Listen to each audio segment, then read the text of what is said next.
In the glass tower where billion-dollar decisions are made before breakfast, Evelyn Cross doesn't raise her voice.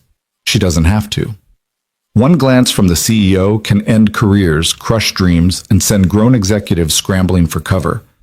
But when the projector dies during the most critical meeting of the quarter and she turns her fury on a trembling IT director, nobody expects what happens next. A janitor, a nobody with a mop bucket and a daughter waiting at home, rolls his card into the war room and does the impossible. He tells the most feared woman in corporate America that she's wrong. What happens when the one person who has nothing loses his fear? And what breaks first, the empire built on terror, or the woman who built it? If you want to see how this plays out, stay until the end, and drop a comment with your city so I can see how far this story travels. The 53rd floor of Anderson Tower didn't have windows that opened. Evelyn Cross preferred it that way. Sealed glass, climate control, air so processed, it didn't carry memory or weather or the messy unpredictability of the world 53 stories below. Everything controlled, everything measured, everything perfect. She stood at the head of the Obsidian conference table at 6:45 on a Tuesday morning, 15 minutes before the quarterly strategic review, watching her executive team file in like defendants approaching sentencing. They wore their fear well, stitched into tailored suits, hidden behind forced smiles, buried in the way they wouldn't meet her eyes until absolutely necessary. Good. Fear kept them sharp. Fear kept them hungry. Fear kept Anderson Technologies at the top of the innovation sector for 8 consecutive years while competitors stumbled and burned. Marcus Chen, Chief Operating Officer, took his seat to her right. His coffee trembled just slightly as he set it down. Evelyn noticed. She always noticed. Traffic? She asked, her voice carrying the particular quality of Arctic wind, smooth, cold, cutting. No, ma'am. Left early. Marcus adjusted his tablet, fingers moving too quickly. Reviewed the presentation 3 times last night. Then you should be confident. I am. He wasn't. Evelyn could smell doubt the way sharks smell blood, and this morning the conference room reeked of it. The other executives settled into their chairs. Victoria Hahn from Product Development, James Okoye from Finance, Sarah Martinez from Marketing, David Brennan from Legal. Each of them carried portfolios thick with justifications, backup data, contingency explanations for every question Evelyn might ask. She didn't sit. She never sat during these meetings. Standing gave her the advantage of height, of movement, of the ability to circle like a predator while they remained fixed in place. Projectors ready, Marcus said, nodding toward the young woman hovering near the equipment console. It confirmed everything's tested. The woman, Evelyn thought her name was Jennifer or Jessica, one of those interchangeable junior directors who cycled through the department every 18 months, gave a nervous nod. She couldn't have been more than 28, fresh from some graduate program, probably still believed competence and hard work mattered more than politics and perception. She'd learn. They all learned, or they left. Evelyn checked her watch, 6:58. She believed in punctuality the way some people believed in oxygen, essential, non-negotiable, the foundation of civilized existence. Begin, she said. Marcus stood, shoulders back, and pressed the remote. The lights dimmed automatically. The massive screen behind Evelyn flickered to life, displaying the Anderson Technologies logo, a stylized circuit board forming an A that had become one of the most recognized symbols in the tech industry. Then the screen went black. Marcus pressed the button again. Nothing. He pressed it twice more, quick succession, the universal gesture of technological desperation. Still nothing. The temperature in the room seemed to drop 10 degrees despite the climate control. Evelyn didn't move, but everyone felt her attention shift, lock, focus on the situation with the intensity of a magnifying glass concentrating sunlight into a burning point. Problem? Her voice could have etched glass. Just a second. It was working. Marcus turned to the IT director, whose name Evelyn suddenly remembered was Jennifer Park. Jenny? Jennifer was already at the console, fingers flying across the keyboard, face going pale in the blue glow of the monitors. I don't understand. We tested this an hour ago. Everything was perfect. Perfect, Evelyn repeated, tasting the word like poison. And yet here we are, in the dark. With 7 executives, 4 board observers, and 2 institutional investors joining by video, and she glanced at her watch. 90 seconds, and we have nothing to show them. I can fix this. Jennifer's voice cracked slightly. She was rebooting something, switching cables, her movements becoming more frantic. Just give me a minute. You don't have a minute. You had weeks to prepare. You had hours to test. You had one job: make the technology work during a technology company's most important meeting of the quarter. Evelyn took 3 steps toward the console, and Jennifer flinched like she'd been struck. 1. Job. The system was functioning perfectly. I ran diagnostics. I don't care about diagnostics. I care about results. And right now the result is failure. Evelyn's voice never rose above conversational volume. She didn't need to shout. Every word landed with surgical precision, designed to cut. Do you know what this meeting represents? Do you have any concept of what's at stake? Jennifer's hands were shaking now, making it harder to work. She kept glancing at the screen, at Evelyn, at the cable connections, her breathing shallow and quick. Ma'am, if I could just... The backup system. The backup system should have been the primary plan. Redundancy is basic protocol, but apparently basic protocol is beyond your capabilities. The room was silent, except for Jennifer's increasingly desperate clicking and the soft hum of the ventilation system. The other executives stared at their tablets or the table or anywhere that wasn't the execution happening in front of them. Marcus half stood, then thought better of it and sat back down. I'm sorry, Jennifer whispered. I'll have it working in just... You're sorry. Evelyn stepped closer. Do you think Sony is sorry when they beat us to market? Do you think sorry pays for the quarterly revenue we're about to lose because we can't demonstrate our own technology? Do you think... The door opened. Not the main entrance. That would have been guards or assistants or someone expected. This was the service door, the one staff used for deliveries and maintenance, the one that wasn't supposed to open during executive meetings. A cleaning cart rolled through first, industrial gray loaded with supplies, one wheel squeaking slightly. Behind it came a man in a maintenance uniform, dark blue coveralls with an Anderson Technologies patch over the heart, work boots, a name tag that read Ryan.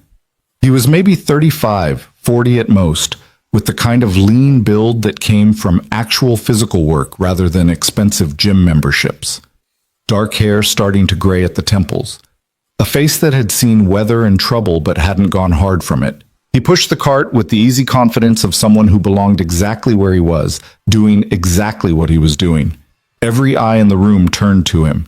He stopped, taking in the scene with a quick sweep, the darkened screen, the panicking IT director, the frozen executives, Evelyn standing like an ice sculpture carved from corporate fury. Sorry, he said, voice calm and completely unflustered.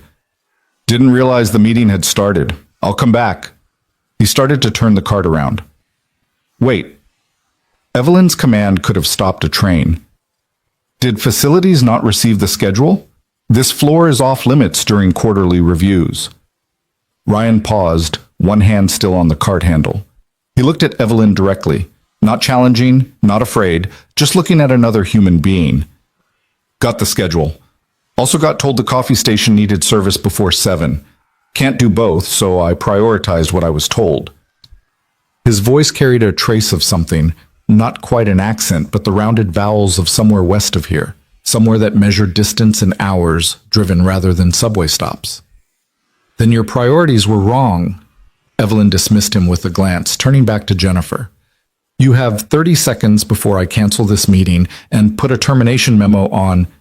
It's not her fault. The words dropped into the room like a stone into still water. Evelyn turned slowly, very slowly, the kind of slow that came before volcanic eruptions. Ryan hadn't moved. He stood there with his hand on his cleaning cart, meeting her gaze with the same calm directness. Excuse me? Evelyn's voice could have frozen nitrogen. The system. It's not her fault it failed. Ryan nodded toward Jennifer, who looked like she might pass out from shock and terror combined. Heat sensor in the projector probably tripped. Happens in these older buildings when the HVAC cycles. Nobody's fault.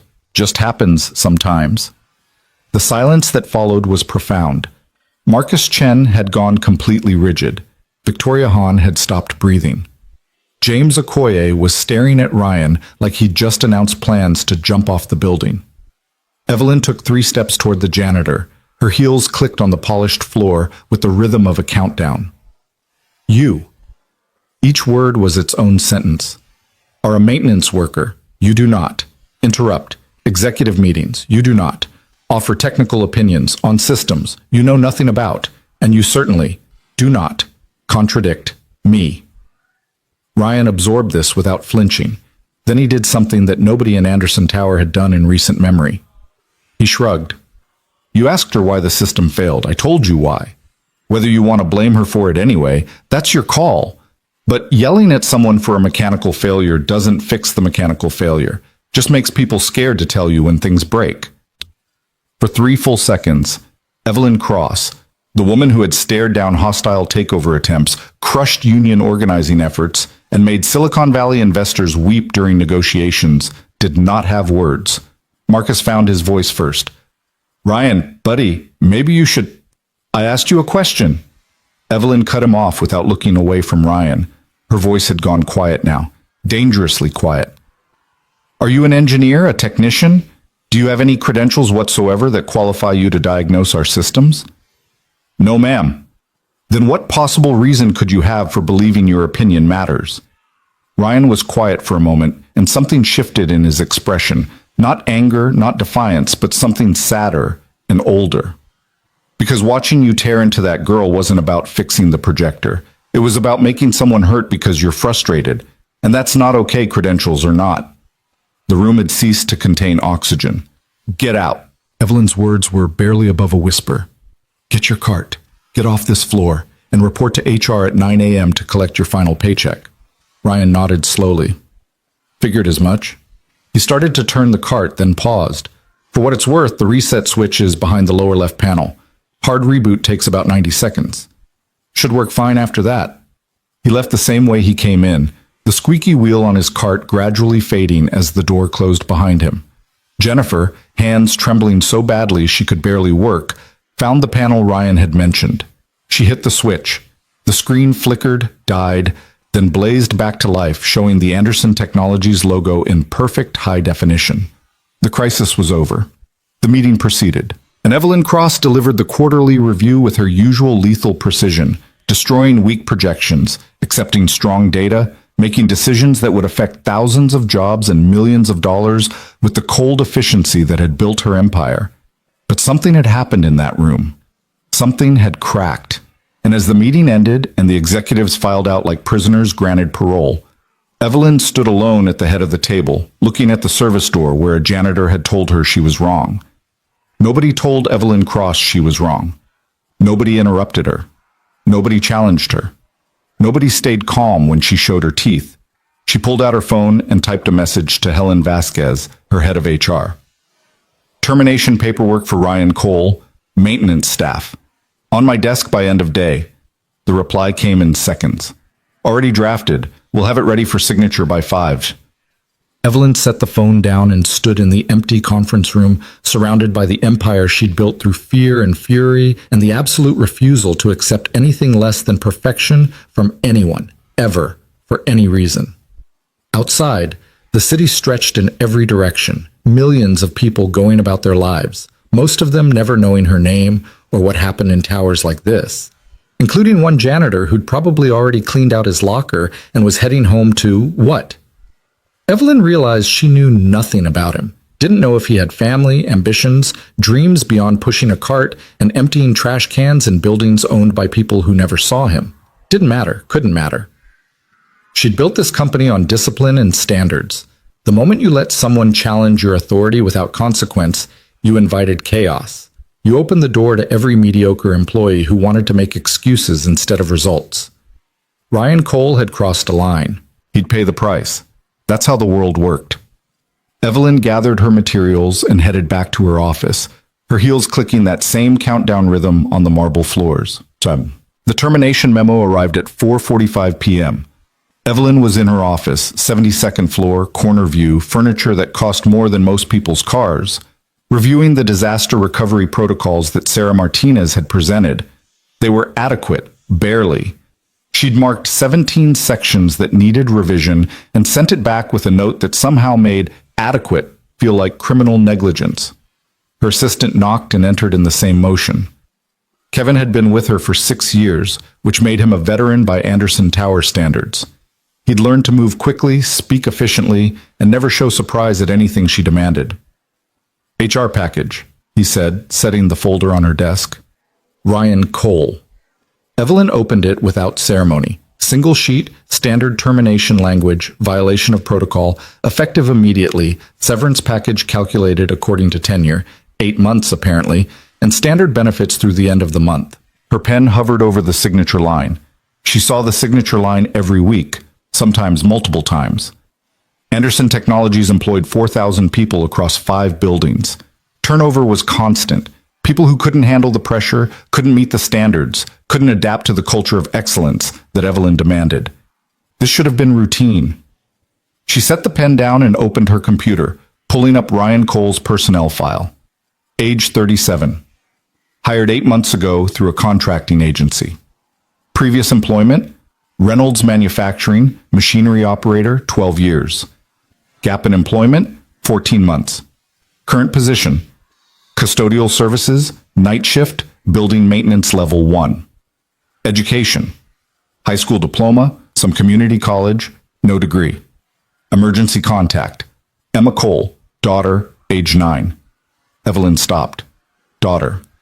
Single father then. The gap in employment suddenly had context. A child who needed care, bills that needed paying, the kind of desperate mathematics that led a former machinery operator to take a night janitor job that probably paid a third of what he used to make. She closed the file, opened it again.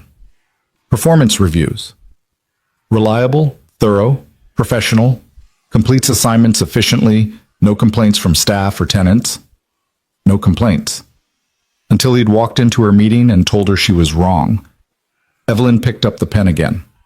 This was business. Personal circumstances didn't matter. You couldn't run a company on sympathy. The moment you started making exceptions, everything fell apart. She thought about how he'd looked at her. Not angry, not afraid, just disappointed. Like she was someone who should have known better. Like she was someone who'd failed a test she didn't know she was taking. Her phone buzzed. Text from Marcus. Board loved the presentation. Wilson especially. Great recovery. Recovery. Because a janitor had told Jennifer Park where the reset switch was. Evelyn set the pen down again and stood, walking to the window. The city spread below her, lights starting to glow as evening settled in. Somewhere down there, Ryan Cole was probably having dinner with his daughter, probably worrying about rent and groceries and how long it would take to find another job. Probably not thinking about Evelyn Cross at all. She'd fired hundreds of people, thousands, if you counted the layoffs and restructurings. It was part of leadership. You couldn't build anything great by keeping people who didn't fit. But something about this felt different. He hadn't been incompetent, hadn't been lazy or careless or any of the usual reasons. He'd broken protocol, yes. Interrupted a meeting, absolutely. But he'd been right. About the projector, about Jennifer, about... Evelyn turned from the window and sat back at her desk. She pulled the termination memo toward her, pen poised. 8 months of employment, 1 daughter, night shift work that probably meant he was sleeping while she was at school, parenting on fumes and determination. 1 moment of speaking up, 1 moment of truth nobody else in that room had the courage to voice. The pen touched paper, lifted, touched again, lifted. Evelyn closed the folder and dropped it in her outbox without signing. Kevin, she called. Her assistant appeared instantly. Yes? The Cole termination. Hold it. Hold it? Did I stutter? No, ma'am. For how long? I'll let you know. Kevin took the folder and left, his face betraying nothing. He'd learned that too. Never question, never assume, just execute. Evelyn turned back to her computer and pulled up the building's staffing schedules. Night maintenance worked 10 p.m. to 6 a.m., Monday through Friday. Ryan Cole was assigned to floors 50 through 75. She'd never noticed him before today. That wasn't surprising. Evelyn didn't notice custodial staff any more than she noticed the electrical wiring or the plumbing. Infrastructure, necessary but invisible. Except he'd made himself visible. and now she couldn't quite make him invisible again. She worked until 7, then 8, then 9. The office emptied around her the way it always did, people escaping to lives and homes and families. Evelyn stayed. She always stayed. Work was clean, predictable, safe. At 9:45, she gathered her things and headed for the executive elevator. At 9:58, she got off on the 53rd floor instead of the parking garage. The lights were different at night, softer, emergency lighting instead of full overhead. The floor felt like a different place, empty and quiet, the conference room dark behind its glass walls. She heard the cart before she saw it. That same squeaky wheel. Ryan emerged from one of the side offices, pushing his cart, a trash bag slung over one shoulder. He saw her and stopped, not startled exactly, but alert. Careful. Ms. Cross? No fear in his voice, but no warmth either. Professional distance. Evelyn realized she'd come down here without any plan for what to say. She stood there in her $1,000 suit, briefcase in hand, facing a man in coveralls who was holding a bag of garbage. The memo didn't go through, she said. Ryan absorbed this. Okay. You're not fired. Okay? That's all you have to say? He set the trash bag on his cart carefully, then looked at her with that same clear, direct gaze. What would you like me to say? Thank you. I appreciate it. I'm grateful you didn't destroy my life over telling the truth. Most people would at least pretend to be relieved. I am relieved. My daughter needs health insurance and I need this job, but I'm not going to pretend I'm grateful for basic decency. Evelyn felt something sharp twist in her chest. Basic decency. Yeah. Ryan picked up the trash bag again. Not punishing people for being honest with you. That's pretty basic. In my world, honesty without respect is insubordination. In my world, respect without honesty is just fear wearing a nice suit. They stood in the dim hallway, the distance between them vast despite being only 10 feet apart. Different worlds, different rules, different definitions of every word that mattered. You could have stayed quiet, Evelyn said. It would have been safer. Probably. So why didn't you? Ryan was quiet for a moment, and something moved behind his eyes. Not anger, but old pain that had scarred over into something harder. Because watching people get torn apart for things that aren't their fault reminds me of every bad boss and bad job I've ever had. And I promised myself if I saw it happening and could say something, I would, even if it cost me. That's an expensive promise. Turns out I can afford it. Ryan shifted the bag. I've lost more important things than jobs. The words hung there, heavy with unspoken history. Evelyn wanted to ask, lost what? Lost how? What made a man willing to sacrifice his livelihood for a stranger he'd never met? But she didn't ask, didn't have the right, didn't have the language for conversations that went beneath the surface of transactions and protocols.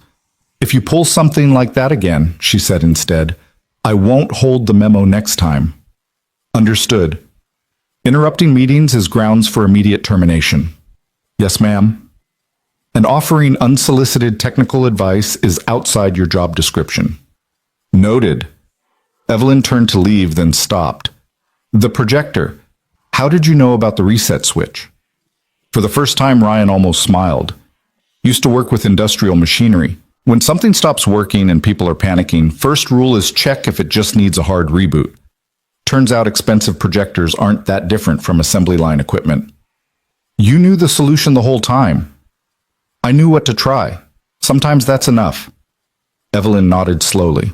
She walked to the elevator, pressed the button, waited. Before the doors opened, she spoke without turning around. Thank you. For what? The projector. The meeting went well. Ryan made a soft sound that might have been amusement. You're welcome, Ms. Cross. The elevator arrived. Evelyn stepped in and turned to face the hallway as the doors began to close. Ryan had already gone back to work, pushing his cart toward the next office, that squeaky wheel marking his path through a world of glass and steel that he cleaned but would never own. The doors closed. Evelyn rode down to the parking garage in silence, her reflection staring back at her from the polished elevator walls. She looked powerful, successful, perfectly composed. She looked exactly like the woman she'd built herself into, and for the first time in longer than she could remember, She wondered if that woman was someone she actually liked. The next morning, Evelyn arrived at 6 a.m. instead of her usual 6:30. The executive floor was empty, quiet, the city beyond the windows just starting to wake. She made coffee in the private kitchen, something she usually left for Kevin, and carried it to her office. At 6:15, she called down to facilities management. "This is Evelyn Cross. I need the maintenance records for the HVAC and projector systems on 53, and the service reports from Ryan Cole for the last month. On my desk in an hour." The facilities manager stammered something affirmative. The reports arrived in 45 minutes. Evelyn spread them across her desk. Ryan's service logs were meticulous. Every task completed, every issue noted, every detail documented in neat handwriting that suggested someone who took pride in work that nobody noticed. The HVAC report showed exactly what he'd said. The system cycled at irregular intervals, creating temperature fluctuations that would absolutely trigger safety sensors and sensitive equipment. He'd been right. And he'd known he was right. And he'd said it anyway, knowing it would probably cost him everything. Evelyn sat back in her chair, coffee going cold in her hands. She'd spent 20 years building a company culture where people were afraid to make mistakes, where one failure could end careers, where perfection wasn't a goal but a mandate, and anything less was unacceptable. And she'd been proud of it, proud of the fear, proud of the standards, proud of building something so excellent that only the strongest survived. But what happened when the culture of fear became so strong that nobody could tell the truth? What happened when the cost of honesty was so high that people stayed silent and watched others take the fall for things that weren't their fault? What happened when a janitor was braver than your entire executive team? Evelyn picked up her phone and pulled up Jennifer Park's employee file. 26 years old, MIT graduate, 16 months at Anderson Technologies. Performance reviews. Excellent, excellent, excellent. Until yesterday. Until one mechanical failure that wasn't her fault had put her in front of Evelyn's fury. Evelyn typed a message to Helen in HR. "Schedule meeting with Jennifer Park, 2 p.m. today. My office." Then she opened her email and started working through the morning's correspondence, trying not to think about squeaky wheels and men who spoke truth to power and the strange, uncomfortable feeling that she'd been playing a game nobody could win. Not even her. The city woke up around Anderson Tower. Thousands of people heading to work, most of them never knowing what happened on the 53rd floor or the 72nd, never knowing about the small earthquake that had shaken the foundation of an empire built on fear. But Evelyn knew, and she couldn't quite unknow it. The question was, what would she do about it? The answer, like everything important, would reveal itself in what she did next. And deep in her chest, beneath all the armor and ice and perfectly controlled perfection, something had begun to crack. Jennifer Park arrived at Evelyn's office at exactly 2 p.m., carrying a leather portfolio that her hands gripped like a life preserver. Kevin showed her in with the neutral expression of someone who'd learned never to signal whether a closed-door meeting meant promotion or execution. The young woman stood in the doorway, shoulders back, chin up, but Evelyn could see the tension in her jaw, the way her knuckles had gone white against the dark leather. "Sit," Evelyn said, not looking up from her computer. Jennifer sat. The chair across from Evelyn's desk was deliberately positioned, lower than Evelyn's, forcing anyone sitting in it to look up slightly.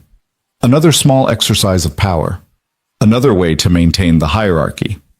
Evelyn finished typing, closed her laptop with a decisive click, and finally met Jennifer's eyes. "How long have you been with Anderson Technologies?"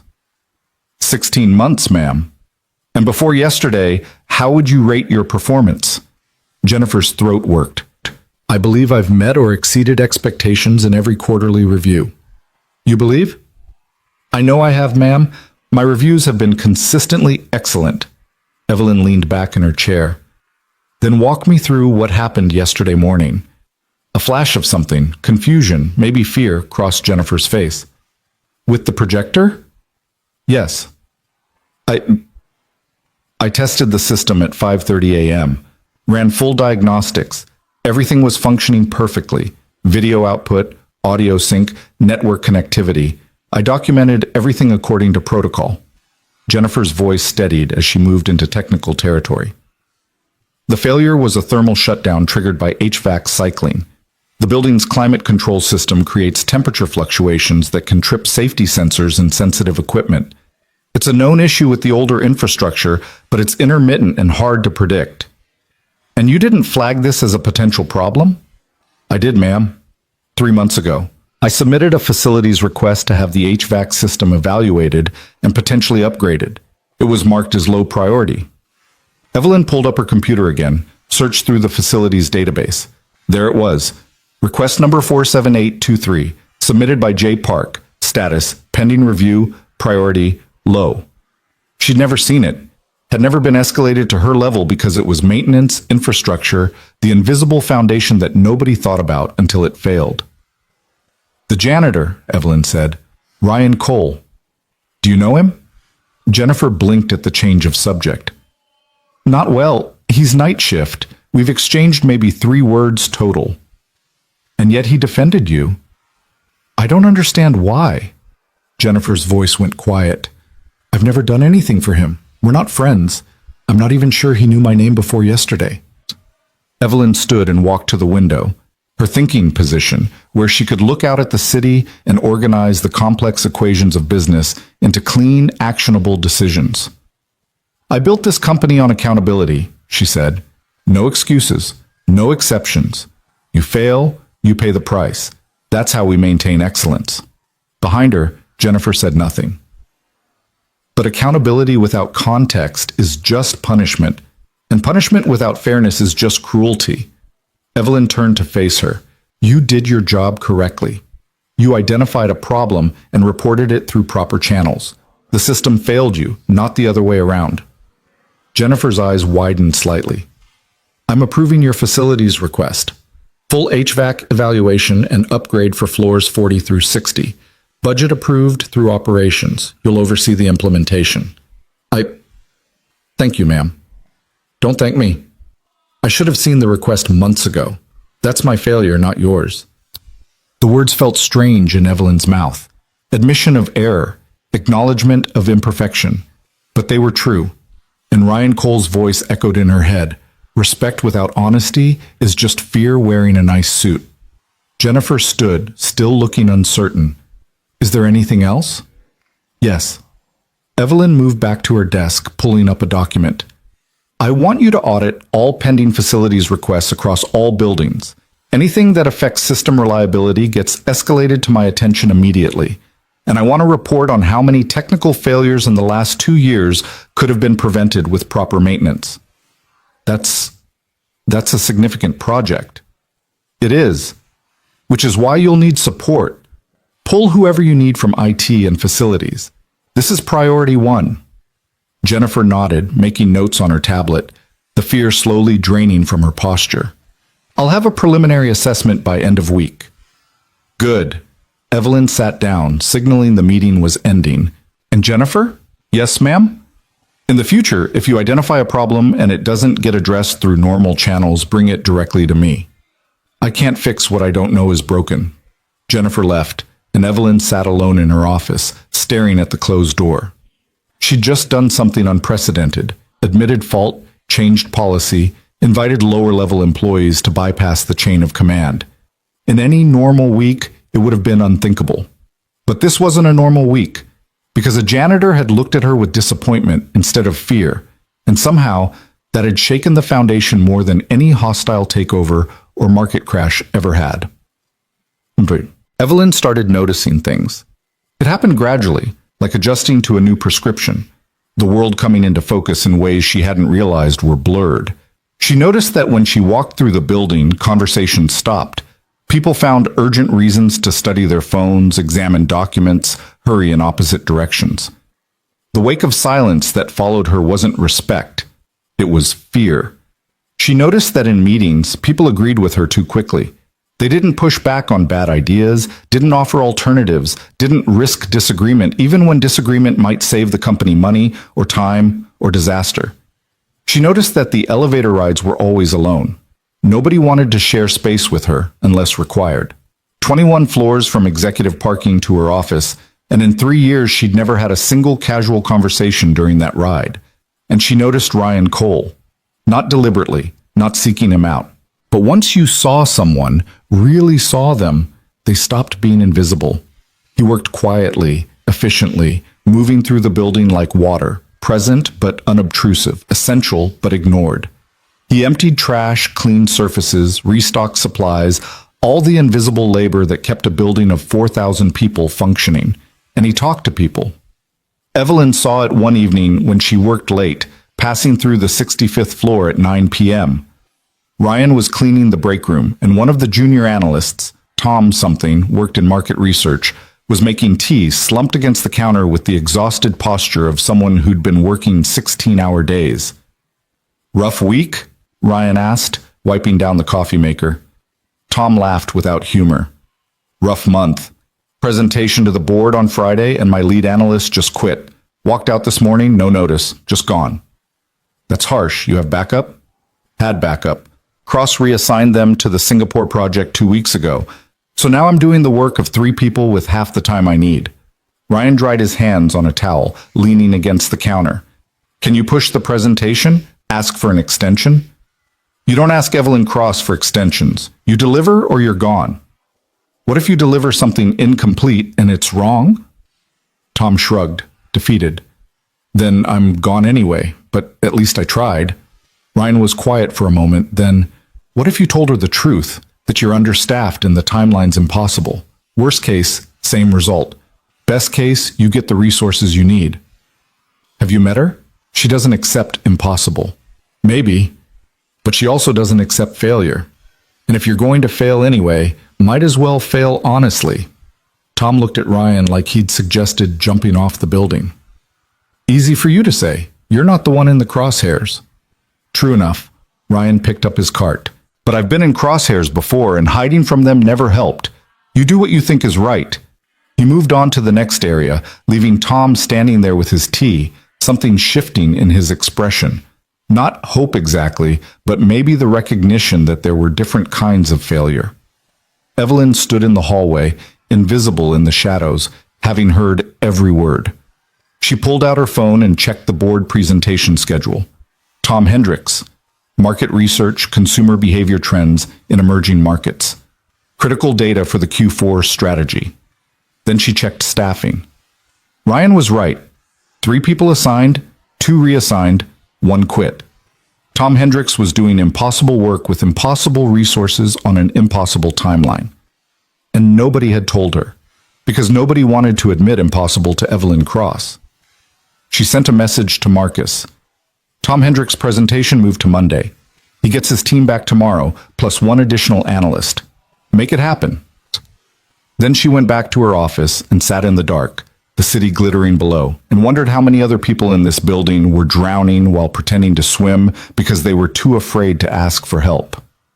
On Thursday morning, Evelyn did something she hadn't done in 5 years. She walked through the building, not the executive floors or the departments she visited regularly, but the infrastructure, the mailroom, the facilities office, the IT help desk, the break rooms and bathrooms and stairwells that made up the invisible architecture of daily work. She didn't announce herself, didn't bring assistance or security, just walked. The mailroom went silent when she entered. 6 people sorting packages and letters, all of them freezing like prey animals sensing a predator. "Good morning," Evelyn said. A chorus of "Good morning, ma'am" came back, voices tight with confusion and fear. She walked through slowly, observing. The equipment was old, sorting machines that probably dated back 10 years, computers running outdated software, ergonomic nightmares that would give anyone back problems after a full shift. "How long have you had these systems?" she asked the supervisor, a woman in her 50s with the weathered patience of someone who'd learned to work with what she had. "The sorters, since 2019, ma'am. We've requested upgrades, but—" She stopped, clearly editing herself in real time. "But what?" "But there were other priorities." "What would you need to do your job efficiently?" The supervisor blinked. "Ma'am, it's not a trick question. If you could upgrade this operation, what would you change?" Slowly, carefully, the woman began talking. New sorters with barcode scanners, updated software that integrated with the shipping systems, better lighting, different tables that didn't require constant bending. Evelyn made notes on her phone. Anything else? Well, we could use another person during holiday season. November through January, we're understaffed by at least 2 people, but I know hiring is frozen. Hiring is frozen for non-essential positions. Mail distribution is essential. Evelyn sent a message to HR.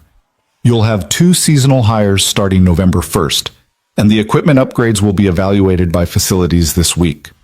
She left before the supervisor could do more than stammer a thank you. The pattern repeated in facilities, in IT, and the cafeteria where staff served 4,000 meals a day with equipment that should have been replaced years ago. Everywhere she went, the story was the same. People making do, working around problems, afraid to ask for what they needed because asking meant admitting things weren't perfect. And admitting imperfection to Evelyn Cross was professional suicide. By noon, she had 17 pages of notes and a growing sense of vertigo. She'd built a machine that was eating itself, and everyone could see it except her. Friday at lunch, Evelyn didn't eat in her office like usual. She went to the staff cafeteria. The room went quiet when she entered. Not silent, there were 400 people eating, but the quality of noise changed, becoming cautious and self-conscious. Evelyn got in line like everyone else, selected a salad and coffee, paid with the same card everyone used. Then she stood there with her tray, scanning the room. Every table was full except one. The table where Ryan Cole sat alone, eating a sandwich he'd brought from home, reading something on his phone. Evelyn walked over. Ryan looked up, registered her presence, and something like amusement flickered across his face. "This seat taken?" Evelyn asked. "It is now." Ryan gestured to the chair across from him. Evelyn sat. Around them, conversations had died completely.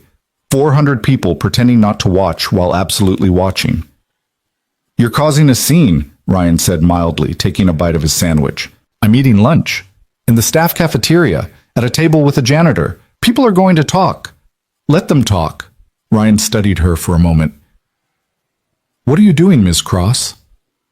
"I told you, eating lunch." "No, I mean, what are you actually doing? This week you've been walking through the building, asking questions, changing policies. People are nervous." "People are always nervous around me." "True. But this is different. This is waiting for the other shoe to drop, nervous." Ryan set his sandwich down. "So I'm asking, what's the play here?" Evelyn stabbed at her salad. "You think everything is a play?" "I think everything you do is calculated. You don't make random decisions, so either this is strategy or something broke in you the other day when I told you that you were wrong." The bluntness should have been offensive. Instead, it was almost refreshing. "Maybe both," Evelyn said. Ryan nodded slowly. "Fair enough." They ate in silence for a moment. Around them, the cafeteria slowly returned to normal volume, though Evelyn could still feel the attention, the speculation. "Why did you defend Jennifer?" Evelyn asked. "The IT director?" "Yes." Ryan considered the question. Because she was being punished for something that wasn't her fault, and because everyone else in that room was just watching it happen.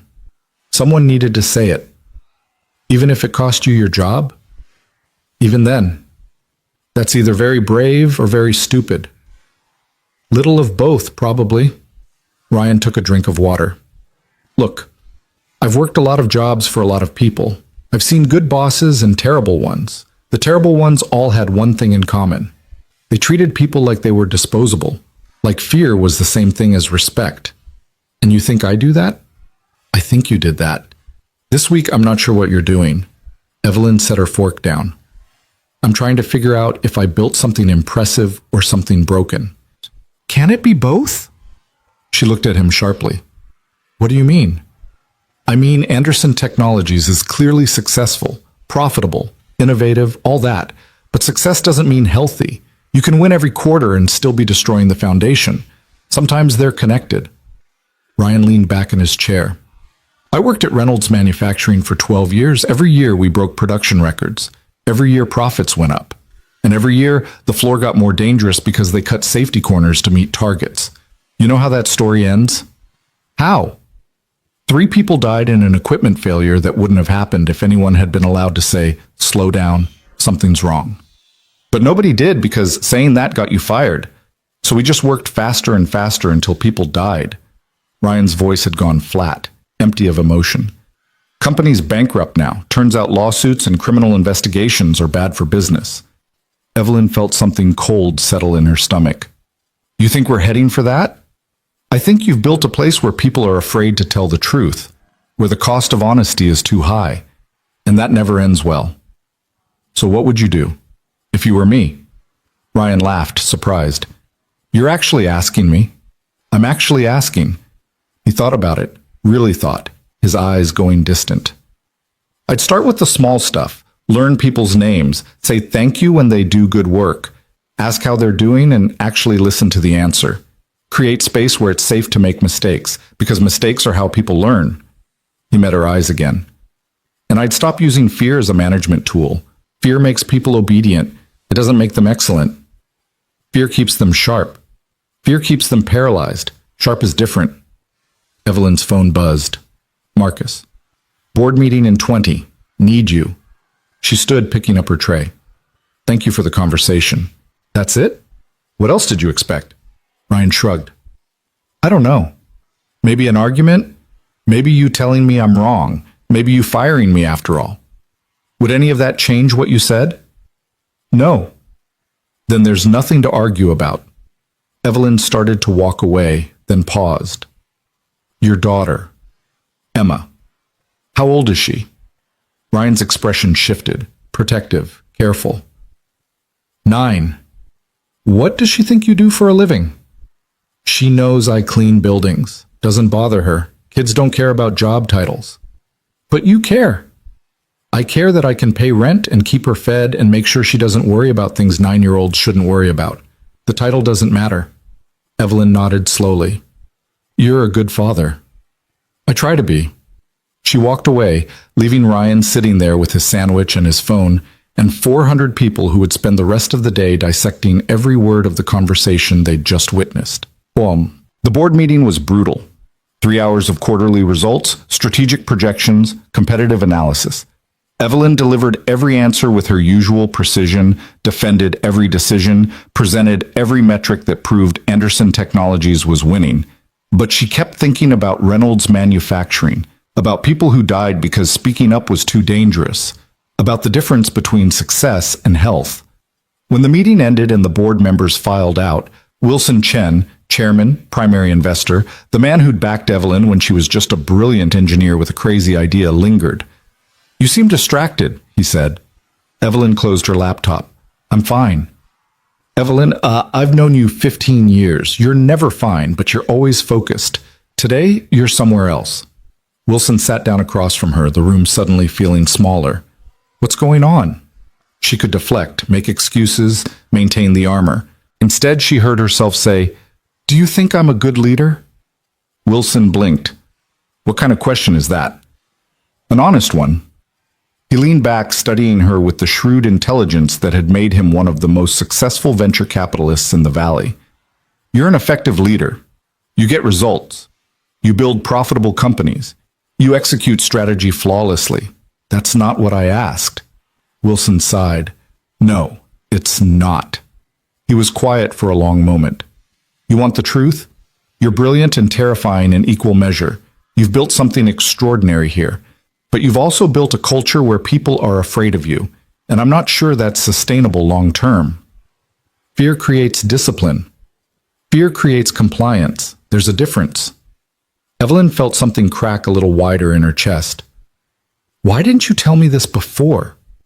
Would you have listened? No, she wouldn't have. What changed? Wilson asked. A janitor told me I was wrong. Wilson laughed, surprised. I'm sorry, what? Evelyn told him the story. The projector, Ryan's interruption, the termination memo she didn't sign, the conversations that had followed. All of it. When she finished, Wilson was quiet for a long time.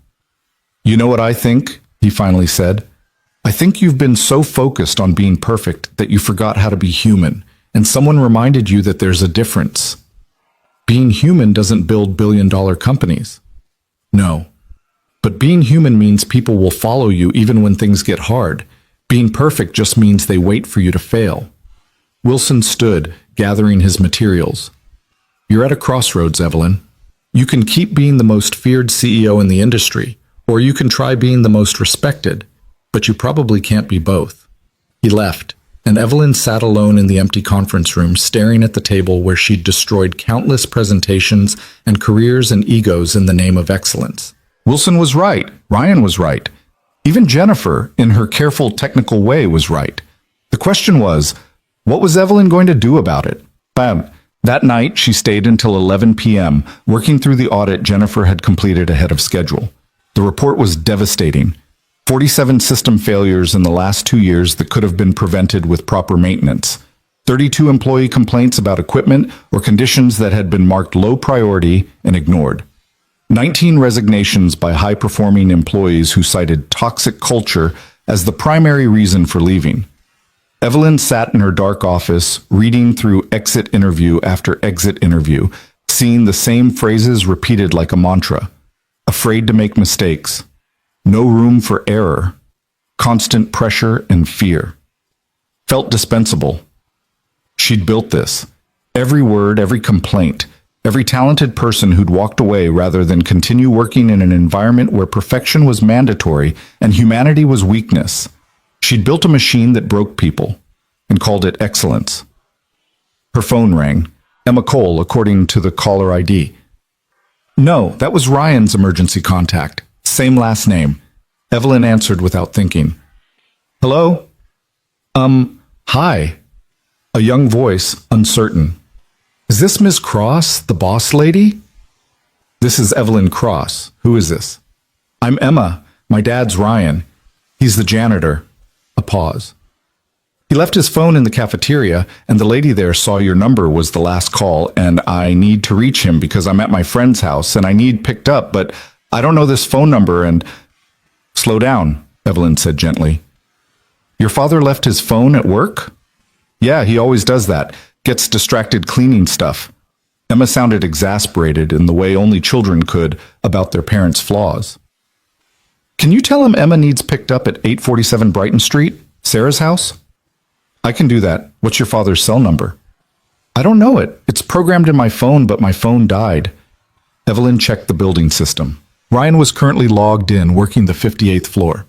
I'll find him and give him the message. Thank you. Relief flooded the young voice. You're really nice. My dad said you were kind of scary, but you seem nice. Your dad said I was scary? Well, yeah, but he says that about dentists too, and dentists are helpful, so I think scary can be helpful. Despite everything, Evelyn almost smiled.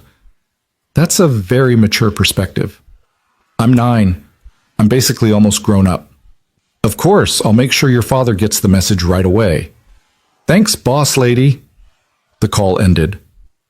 Evelyn sat there for a moment, phone in hand, thinking about a 9-year-old girl who thought scary could be helpful, who had a father that forgot his phone because he was focused on doing his job well, who was basically almost grown up.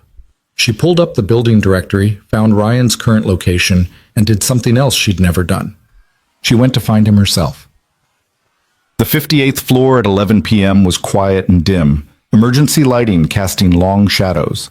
Evelyn found Ryan in one of the corner offices, carefully watering a plant someone had left on the desk. He looked up when she entered, surprised. Ms. Cross, everything okay? Your daughter called. You left your phone in the cafeteria. Ryan's eyes widened. Emma called you? She needs to be picked up, 847 Brighton Street, Sarah's house. Oh, man. Ryan set down the watering can, checking his watch. I'm not off until 6 a.m. She knows she's supposed to call Mrs. Chen next door if... He stopped, running a hand through his hair. The phone. Right, can't call Mrs. Chen without the phone. Go, Evelyn said. What? Go pick up your daughter. I'll sign off on your hours. Ryan stared at her. You're letting me leave early? Your 9-year-old daughter is stranded at a friend's house and needs her father. Yes, I'm letting you leave early. Evelyn pulled out her phone. What's your cell number? I'll have her call you directly. Ryan rattled off the number, still looking confused. Evelyn sent it to the cafeteria phone. Go, she said again. Thank you. Ryan grabbed his jacket from the cart. I'll make up the hours tomorrow. Don't worry about it. He started to leave, then turned back. Ms. Cross? Emma said you were nice. She also said I was scary. Well, yeah, but helpful scary, like dentists. Ryan almost smiled. High praise from a 9-year-old. He left, and Evelyn stood alone in the dim office, surrounded by the silence of a building that never truly slept. She looked at the plant Ryan had been watering, some kind of succulent, neglected, and half-dead, that he'd been nursing back to health. The kind of small kindness nobody noticed, the kind of invisible labor that kept things alive. Evelyn walked back to her office, but instead of working, she stood at the window and watched the city breathe below her, thinking about daughters and fathers and the difference between scary and helpful. And somewhere in the growing crack in her chest, something that felt almost like hope began to take root. The call came at 9:47 p.m. on a Tuesday, 3 weeks after Evelyn had sent Ryan home to pick up his daughter. She was still in her office reviewing the implementation timeline for the facilities upgrades Jennifer had proposed, when her desk phone lit up with an internal emergency code she'd only seen twice in 8 years. Building security, priority 1. Cross, she answered. Ma'am, we have a situation. The security chief's voice was tight with controlled urgency. Full electrical failure on floors 40 through 75. Backup generators didn't engage. We're running on emergency battery only, and we've got approximately 200 people still in the building. Evelyn's mind shifted instantly into crisis mode. Elevators? Dead. Stairwells have emergency lighting, but it's dark and people are panicking. We're trying to organize evacuation, but a burst of radio chatter cut him off. Ma'am, we need you down here. People are asking for leadership and my team is spread thin. She was already moving, grabbing her phone and jacket. I'm coming down. Where's the command center? Main lobby. And Ms. Cross, the board members who were in the executive dining room, they're asking for you specifically. Of course they were. The board had been there for a dinner meeting, and now they were trapped in a dark building while the CEO, who promised perfection, scrambled to manage a crisis that shouldn't have happened. Evelyn took the executive stairs, the only route down with her access card, and emerged into chaos. The lobby was lit by emergency floods that cast harsh shadows and created more darkness than light. People clustered in groups, some sitting on the floor with their phones out, others pressed against the windows looking out at the lit buildings around them like prisoners watching freedom. The security team was trying to maintain order, but 200 scared people in the dark created its own gravity, pulling toward panic. She saw Wilson Chen immediately, standing with the other board members near the main desk, looking thunderous. Evelyn? His voice could have cut steel. What the hell is happening? Electrical failure. We're working on it. Working on it? We've been sitting in the dark for 20 minutes while your security team tries to figure out if the stairs are safe. This is unacceptable. A woman Evelyn didn't recognize pushed forward. I have a heart condition. I can't walk down 70 flights of stairs. What's your plan for people who can't evacuate? I need to get home to my kids, someone else called out. My phone's dying and my wife doesn't know where I am. Is the building on fire? Are we safe here? What about the people on the upper floors? The questions came rapid fire, voices rising, the crowd's fear feeding itself. Evelyn felt the weight of it. 200 people looking to her for answers she didn't have, for reassurance she couldn't give, for leadership in a situation that had spiraled beyond her control. This was what happened when perfection failed. This was what happened when the machine broke. The security chief appeared at her elbow. Ma'am, we need to start moving people down the stairs. The battery backup will last maybe another hour. Then it's complete darkness. What about people who can't manage the stairs? Fire department is en route, but they're dealing with multiple outages across downtown. We're low priority because there's no active threat. Could be an hour before they get here. Wilson stepped closer, voice dropping to a harsh whisper. You need to get control of this situation, now, before this turns into a lawsuit factory. Evelyn opened her mouth to respond, but a voice cut through the chaos with unexpected calm. Folks, can I get everyone's attention, please? Ryan Cole stood on one of the lobby benches, a flashlight in one hand, still wearing his custodial uniform. He must have been working the upper floors when the power died. The crowd didn't quiet immediately, but the novelty of a janitor standing on furniture speaking with authority created a pocket of silence that spread outward. My name's Ryan. I work maintenance here. I know everyone's scared and confused, and that's completely normal. But we're going to get through this calmly and safely if we work together. His voice carried without shouting, the practiced projection of someone who'd spoken over machinery, who knew how to command attention without demanding it. First thing, this building is not on fire. There is no gas leak. The structure is sound. We're safe here. The only problem is the lights are out. What about the people upstairs? Someone called out. I just came from the 63rd floor. Everyone up there is safe. Emergency lights are working in all the stairwells. We've got people helping guide folks down. Ryan looked across the crowd, making eye contact with individuals. Here's what's going to happen. We're going to organize into groups. Anyone who has medical conditions or mobility issues, you're group 1. You'll wait here in the lobby where it's safe and comfortable until the fire department arrives with equipment to help you down. Everyone else will move in waves down the stairs with guides who have flashlights. He made it sound simple, reasonable, like this was a planned drill rather than a crisis. A woman near the front, late 50s, professional attire, raised her hand like this was a classroom. How long will this take? Depends on how cooperative everyone is. If we stay calm and move steadily, probably 45 minutes to get everyone down.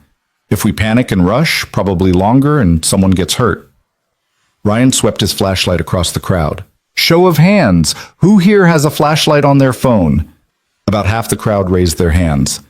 Great, you're our guides. Every person with a flashlight takes 2 people without. You go slow, you stay together, you make sure nobody gets left behind. Think of it like a buddy system from summer camp. Someone actually laughed, a nervous, surprised sound, but real. Ryan jumped down from the bench and started organizing people with the brisk efficiency of someone who'd done emergency coordination before. He moved through the crowd, identifying who needed help, who could help, creating structure out of chaos. Evelyn watched, momentarily paralyzed by the strangeness of it. This janitor, this man she'd almost fired, managing a crisis with more effectiveness than her entire security team combined. Miss Cross, Ryan appeared at her elbow. I need access to the mechanical floors. Backup generators should have kicked in automatically. If they didn't, something's wrong and I might be able to fix it. You know how to work industrial generators? Worked with them for 12 years at Reynolds? These are different models, but the principles are the same. He was already moving toward the elevator banks. I need your executive override to access the sub-basement. Evelyn followed him to the security desk. The chief looked uncertain. Sir, the mechanical floors aren't safe during a power outage. There's no light, and if you don't know the layout... I know the layout. I clean those floors 3 nights a week. Ryan held out his hand for the access card. And right now, we've got 200 people trapped in a dark building because the backup systems failed. So we can either wait for the power company to maybe show up in the next few hours, or we can try to fix it ourselves. The security chief looked at Evelyn. She made a decision that 3 weeks ago would have been unthinkable. Give him access. The chief handed over a master key card. Ryan took it and headed for the stairwell door, flashlight already out. Evelyn followed. Ma'am, you don't need to... Yes, I do. She pushed through the door after him. The stairwell was dark except for the small emergency lights every 10 feet, dim and yellowish, creating pools of shadow between them. Ryan moved quickly, taking the stairs down with the confidence of someone who knew exactly where he was going. You've done this before, Evelyn said, struggling to keep up in heels designed for boardrooms, not emergency evacuations. Evacuation coordination? Yeah. Had a fire at Reynolds that got everyone real familiar with emergency procedures. His voice echoed in the concrete shaft. Lost power a few times, too. Once spent 8 hours hand-cranking a backup generator to keep the refrigeration units running. Learned a lot that day.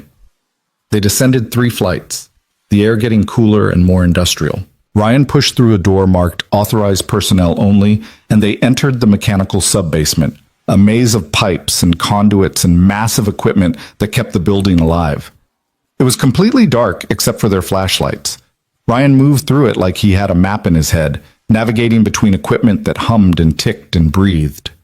There, he said, flashlight landing on 3 massive generators in a row. These should have engaged the second the main power dropped. He moved closer, examining the control panels. Evelyn stood back, feeling useless in a way she'd never experienced. This was a world she didn't understand, Mechanical, physical, the literal guts of the building she worked in but never saw. Found it. Ryan's voice carried grim satisfaction. Safety override is engaged. Someone hit the emergency shutoff. Why would anyone do that? Probably didn't mean to. These switches are supposed to be covered, but he pried open a panel. Yeah, the cover's been broken for a while. Someone probably bumped it accidentally. Maybe a cleaning crew, maybe maintenance. Just wrong place, wrong time. He studied the generators, flashlight moving across gauges and switches. I can reset these, but they're going to be loud when they kick in. And there's a chance they don't work at all if something else is damaged. Do it. Ryan looked at her. If I'm wrong and I make things worse, you won't make things worse. We're already in the dark. Evelyn moved closer. And even if you're wrong, at least you tried. That's more than anyone else has done. Something passed across his face. Recognition, maybe, or surprise that she'd say something like that. He turned back to the generators and started working. Evelyn watched him move with practiced efficiency, checking connections, resetting breakers, his hands confident on equipment that looked like it belonged in a factory.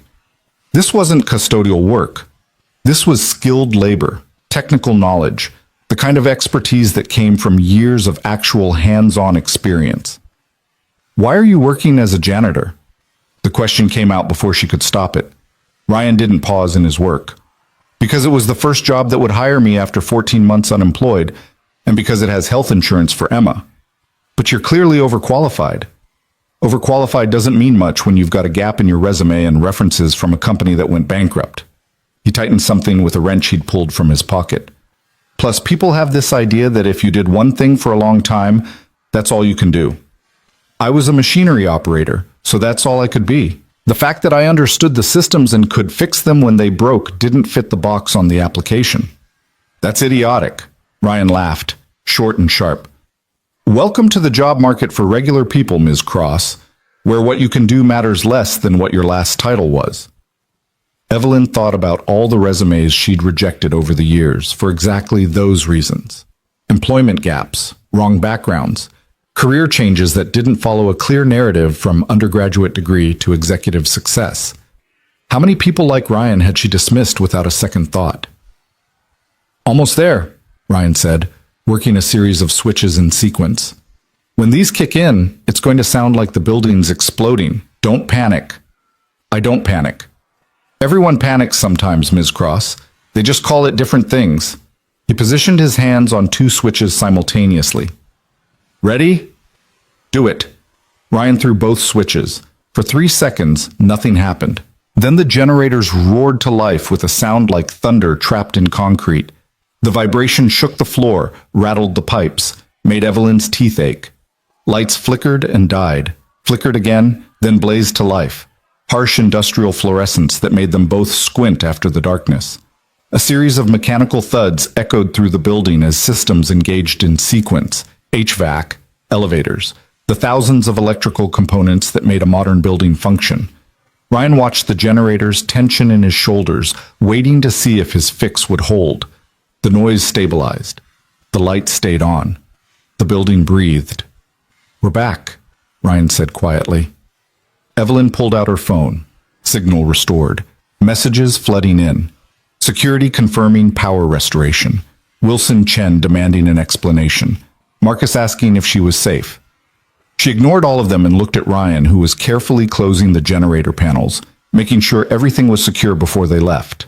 You just saved this company millions in liability and reputation damage, she said. Ryan shrugged, wiping his hands on his coveralls.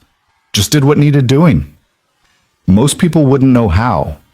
Most people were never machinery operators who had to fix equipment in the dark because calling a technician would shut down production and cost everyone their bonuses. He turned to face her, and in the harsh light she could see the tiredness around his eyes, the gray in his hair, the years of hard work written in his posture. You learn to solve problems when the alternative is worse.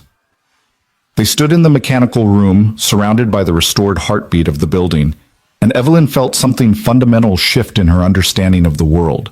All the credentials, all the elite education, all the strategic planning, none of it had mattered when the lights went out.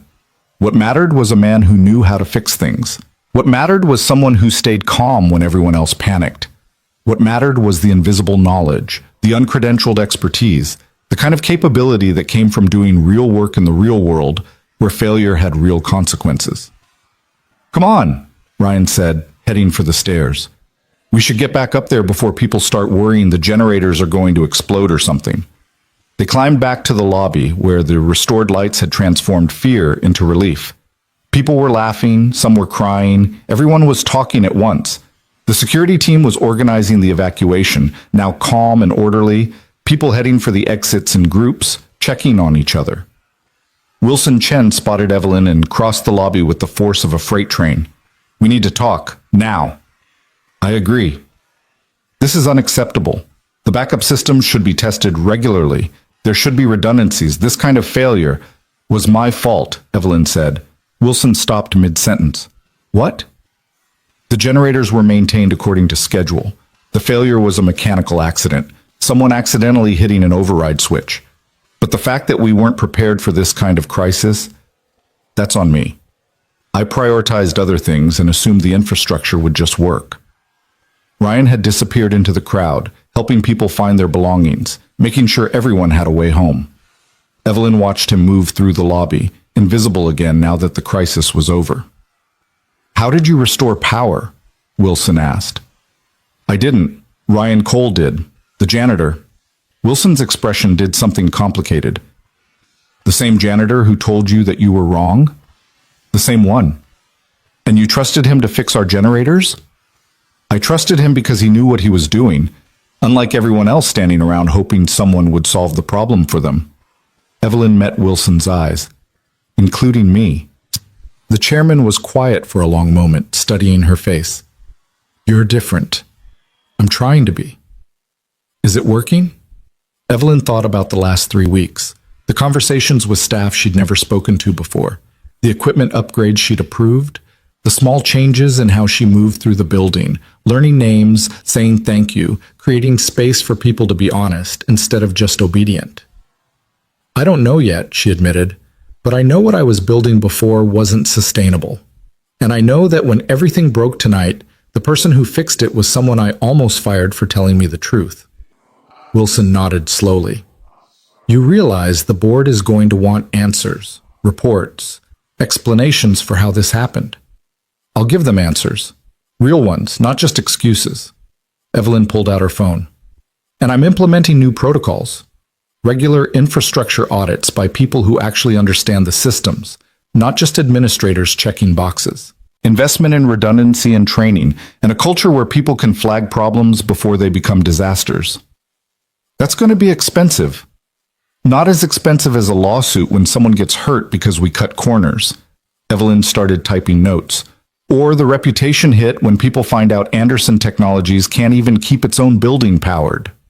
Wilson almost smiled.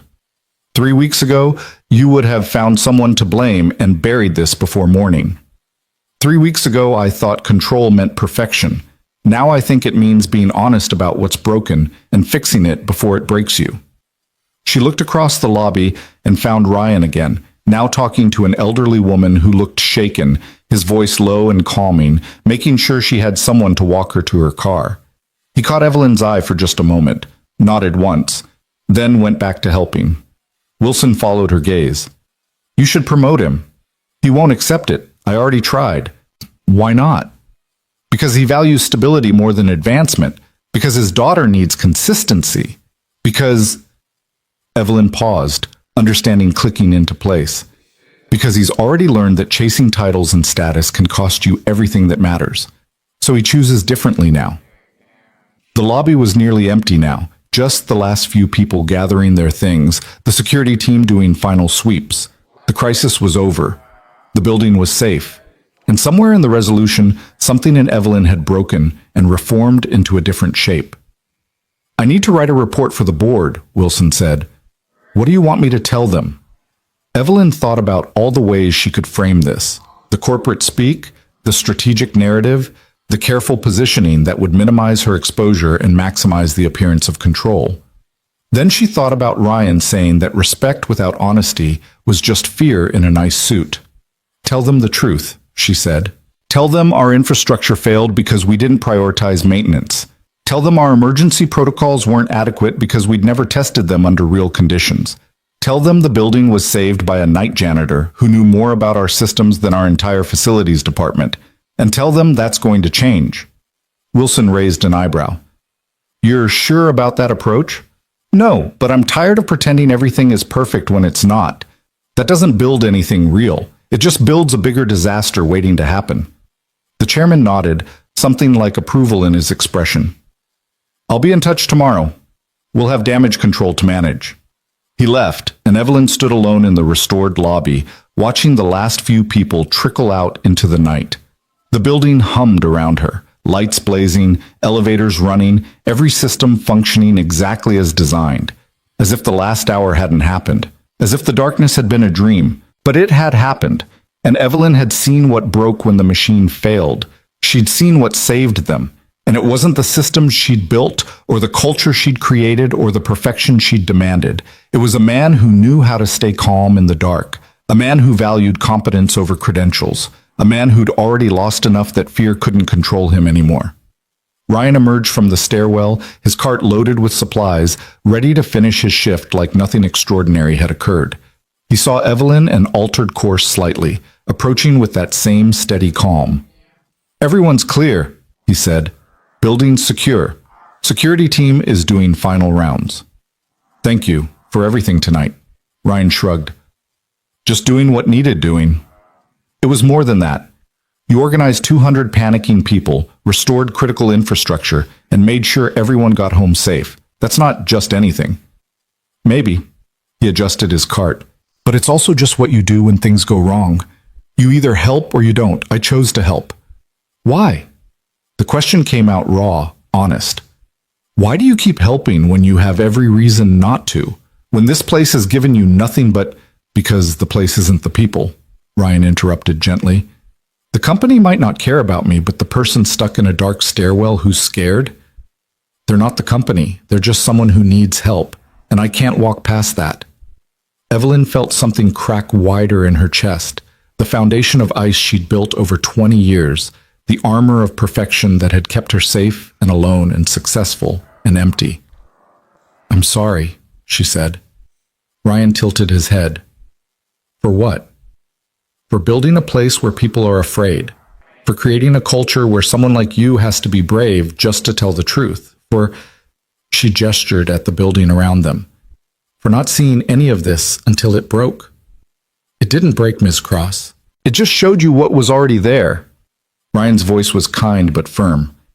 The question is what you do with that information. I don't know yet.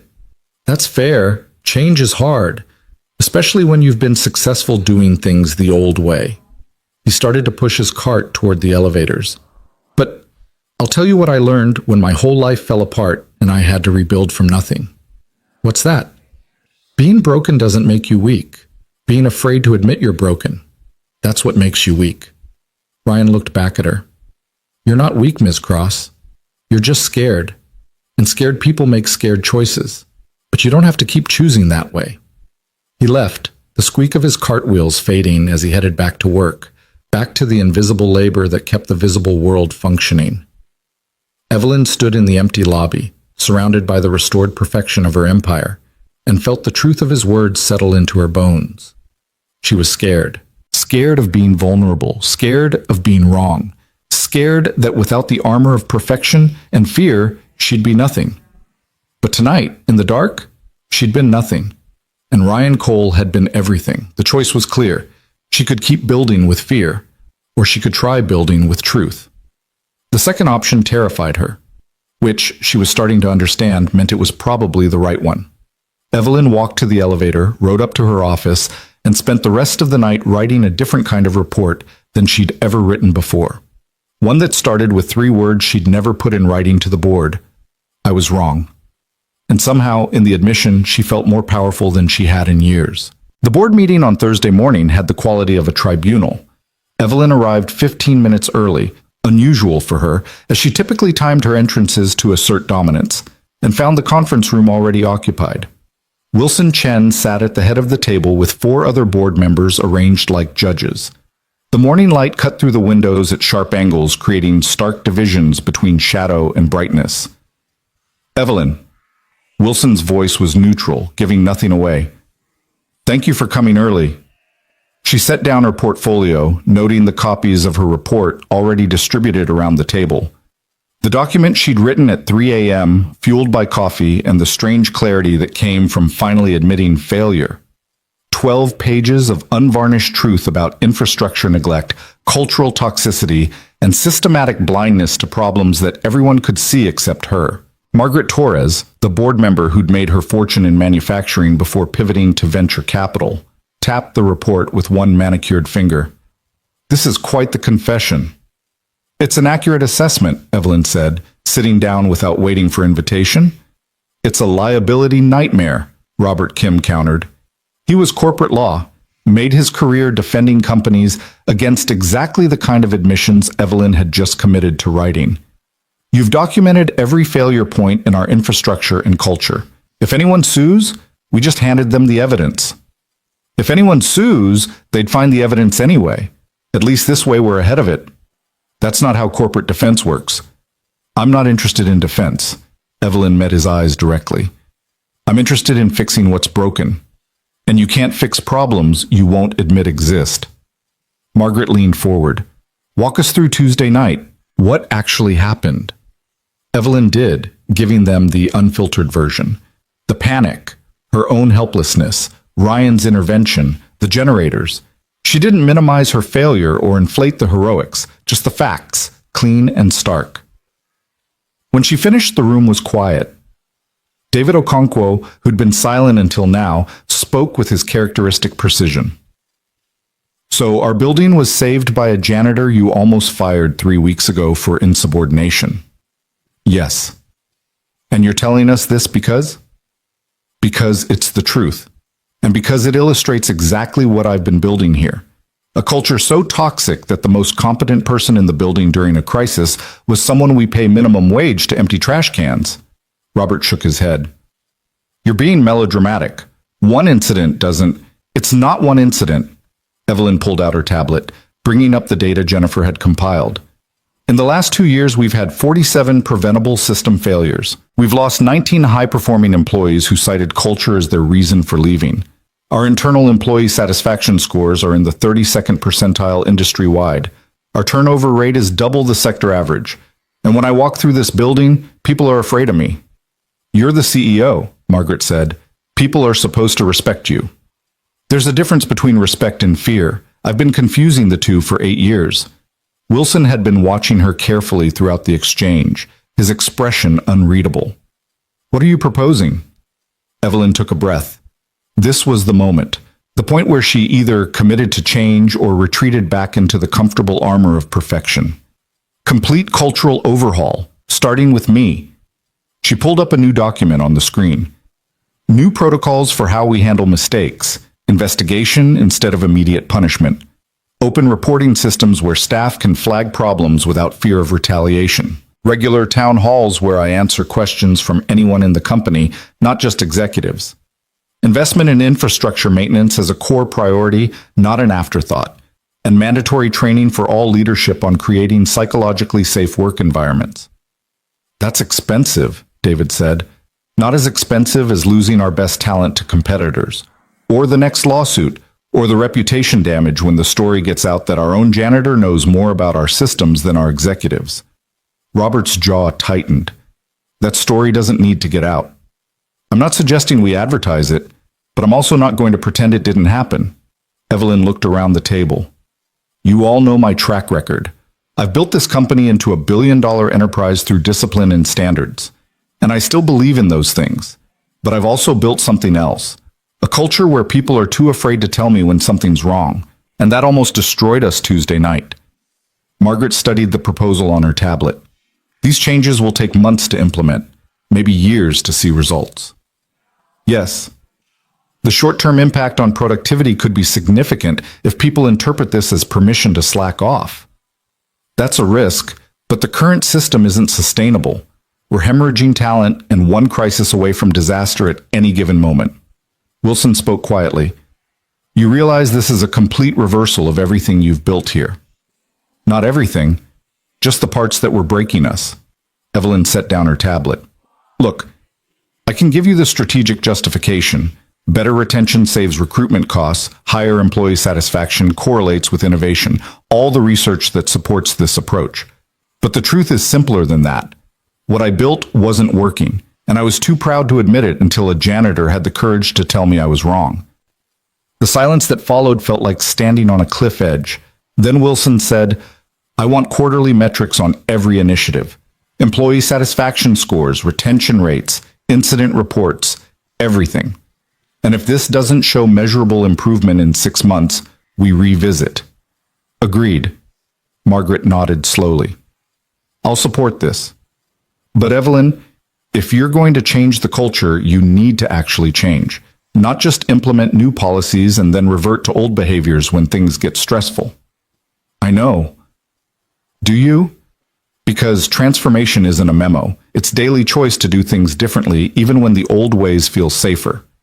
The words hit harder than Evelyn expected. Margaret was right. She could implement every policy in the world, but if she didn't fundamentally change how she showed up, none of it would matter. The vote was 4 in favor, 1 abstention from Robert, who clearly thought this was corporate suicide but didn't want to be on record opposing it. The meeting ended and the board members filed out, leaving Evelyn alone with Wilson. That took courage, he said. It took failure. Courage would have been changing things before they broke. Wilson gathered his materials. You know what happens next, don't you? You're going to walk into the executive meeting this afternoon and announce these changes, and half your leadership team is going to think you've lost your mind. Probably. They're going to test you, push boundaries, see if you really mean it or if this is just temporary. I know. And when someone makes a mistake, and they will, your first instinct is going to be to come down on them with everything you've got, because that's what you've trained yourself to do for 20 years. Evelyn stood, looking out at the city. So what do I do? You remember why you're changing. You remember Tuesday night. You remember that the person who saved your company was the one you almost destroyed for telling you the truth. Wilson paused at the door. And you give yourself permission to be imperfect while you're learning to lead differently. He left, and Evelyn spent the next hour preparing for the hardest meeting of her career. Sad. The executive team assembled at 2 p.m. with the wary energy of people who'd heard rumors but didn't know which disaster to prepare for.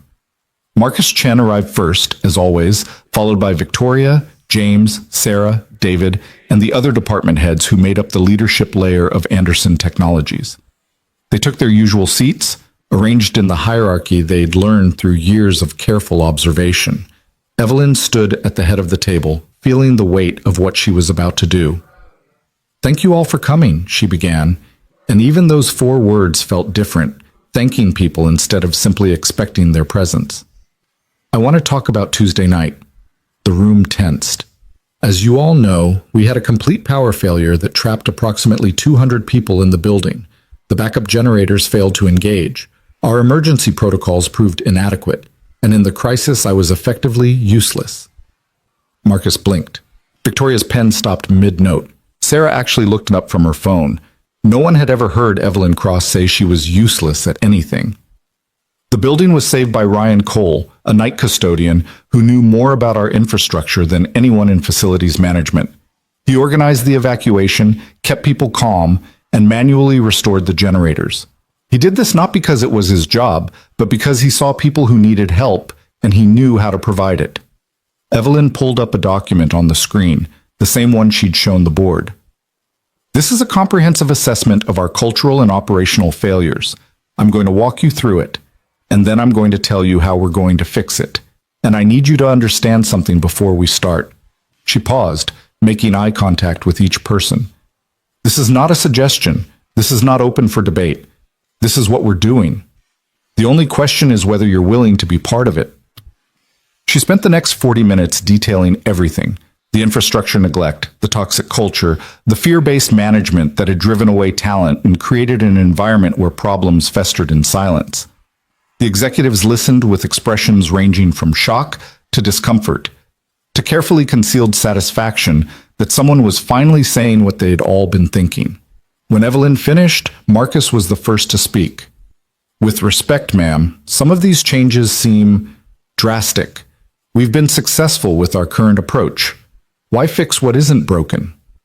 It is broken, Marcus. It broke Tuesday night. It's been breaking for years. We just didn't notice because we were too busy hitting quarterly targets to see the foundation crumbling.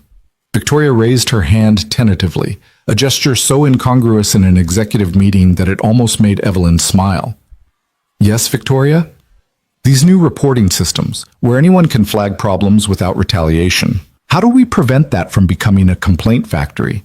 How do we maintain standards if people think they can make excuses for poor performance? It was a fair question, the exact concern Evelyn herself had. We maintain standards by being clear about what we're measuring. Mistakes in pursuit of excellence are different from negligence or incompetence. Someone who tries something innovative and fails learns something valuable. Someone who doesn't try at all learns nothing. Evelyn sat down, another break from pattern, making herself level with them. And we trust our leaders to know the difference, which means trusting you to know the difference. James Okoye, the CFO, pulled up a calculator on his tablet. The infrastructure investments alone are going to run 8 figures over the next 2 years. The training programs, the new personnel, the system upgrades. Where's that money coming from? Operations budget. We're going to do fewer things, but do them better. Cut the marginal projects and invest in foundation. The board approved this? 4-0, 1 abstention. That got their attention. If the board was behind it, this wasn't a whim. This was real. Sarah Martinez, who'd been quiet until now, spoke carefully. What about our public image? If word gets out that we're doing this because we had a major failure, then we control the narrative. We don't hide the failure, but we focus on the response. Anderson Technologies doesn't pretend to be perfect. We acknowledge problems and fix them. That's a stronger brand than pretending nothing ever goes wrong. David Brennan, the legal counsel, looked pained. From a liability perspective, I know I've documented everything that could be used against us, and I've done it anyway because honesty is more important than protection. Evelyn met his eyes. I need you to trust me on this, David. We're not going to lawsuit-proof our way to excellence. We're going to build something actually worth defending. The room absorbed this in silence. Then Marcus said quietly, What do you need from us? Honesty. When you see problems, tell me. When I'm reverting to old patterns, call me on it. When someone on your team makes a mistake, investigate it instead of punishing it. And when you don't know how to do this, because none of us have been trained for this, admit it and ask for help. That's asking a lot, Victoria said. I know, and I'm asking it anyway. Evelyn stood again, moving to the window. Here's what I learned Tuesday night. When everything broke and all my authority and control meant nothing, the person who saved us was someone I'd almost fired for insubordination. The person who had the courage to tell me I was wrong. The person who valued competence over credentials and truth over politics. She turned back to face them. I don't want to build a company where that person is an anomaly. I want to build a company where that person is the standard, where people tell the truth even when it's hard, where competence matters more than hierarchy, where we trust each other enough to be honest about what's broken so we can actually fix it. The executives looked at each other, having the silent conversation that happened in glances and subtle shifts of posture. Finally, Marcus nodded. Okay, I'm in, but I'm going to need help. I've been managing through fear for 5 years because that's what worked here. I don't know how to do it differently. Then we learn together. Evelyn felt something unknot in her chest. Anyone else? One by one, they voiced commitment, some enthusiastic, some cautious, but all of them willing to try. All except Robert Morrison, the VP of Operations who'd been silent throughout the meeting. Robert? Evelyn prompted. He stood, gathering his materials with deliberate precision. With all due respect, Ms. Cross, I don't think this is going to work. We've built a successful company on discipline and accountability. These changes are going to create chaos, lower standards, and ultimately damage everything we've achieved. You might be right, Evelyn said calmly. Robert blinked, clearly expecting an argument. You might be absolutely right that this fails. That's a risk I'm taking, but I know for certain that the old way was failing, even if it looked like success. So I'm choosing a different kind of risk. Then I'm choosing to exit. I'll have my resignation on your desk by end of day." He left, and the room went silent. Evelyn felt the old instinct rise, the urge to see his departure as betrayal, as disloyalty, as something that required punishment, or at least anger. Instead, she said, "Robert's been a valuable contributor to this company for 7 years. His choice to leave is valid, and will support his transition. Marcus, work with HR on the succession plan for operations. Let's make sure we give Robert a good exit and set his replacement up for success." Marcus nodded, something shifting in his expression, understanding maybe that this new approach applied even to people who disagreed. The meeting ended and the executives filed out, their faces showing the peculiar mix of hope and uncertainty that came with tectonic change. Evelyn stayed in the conference room, looking at the empty chair where Robert had sat, and wondered how many other people would choose to leave rather than change. Her phone buzzed. A message from Helen in HR. "Ryan Cole requesting meeting. Says it's about Tuesday night, available this afternoon?" Evelyn typed back, "Send him up at 4. She had 2 hours to figure out what to say to the man who'd saved her company and shown her what leadership actually looked like. Ryan arrived at exactly 4 p.m., still in his custodial uniform, looking uncomfortable in the executive suite's polished opulence. Kevin showed him in with barely concealed curiosity. The janitor getting a private audience with the CEO was unprecedented. "Mr. Cole," Evelyn said, standing to shake his hand. "Thank you for coming up." "Ms. Cross." His handshake was firm, brief. "Your assistant said you wanted to see me." "I did. Please, sit." Ryan sat in the same chair Jennifer had occupied weeks ago, but unlike her, he didn't look afraid, just alert, watchful. "I wanted to thank you properly," Evelyn began, "for Tuesday night. What you did, organizing the evacuation, fixing the generators, you saved this company from a disaster that could have been catastrophic. Just did what needed doing. It was more than that. You showed leadership and competence that exceeded anyone in my actual leadership team." Evelyn slid a folder across the desk. "Which is why I want to offer you a position. Facilities manager, direct report to operations, salary of $90,000 with full benefits. You'd be responsible for building systems, maintenance coordination, and emergency protocols." Ryan didn't open the folder. "That's generous?" "It's appropriate for your skills." "Maybe, but I'm going to say no." Evelyn had anticipated this, but it still stung slightly. "Can I ask why?" "Because Emma needs stability, not another job change. Because I just started figuring out this schedule and how to make it work with her school and aftercare. Because," he paused, choosing words carefully, "because I've learned that chasing bigger titles and better positions doesn't actually make life better. It just makes it more complicated. You're overqualified for custodial work." "According to what metric?" "I clean buildings well. I know the systems. I do good work." "That's not overqualified. It's just qualified differently than you're used to measuring." Evelyn leaned back, studying him. "You really don't care about advancement."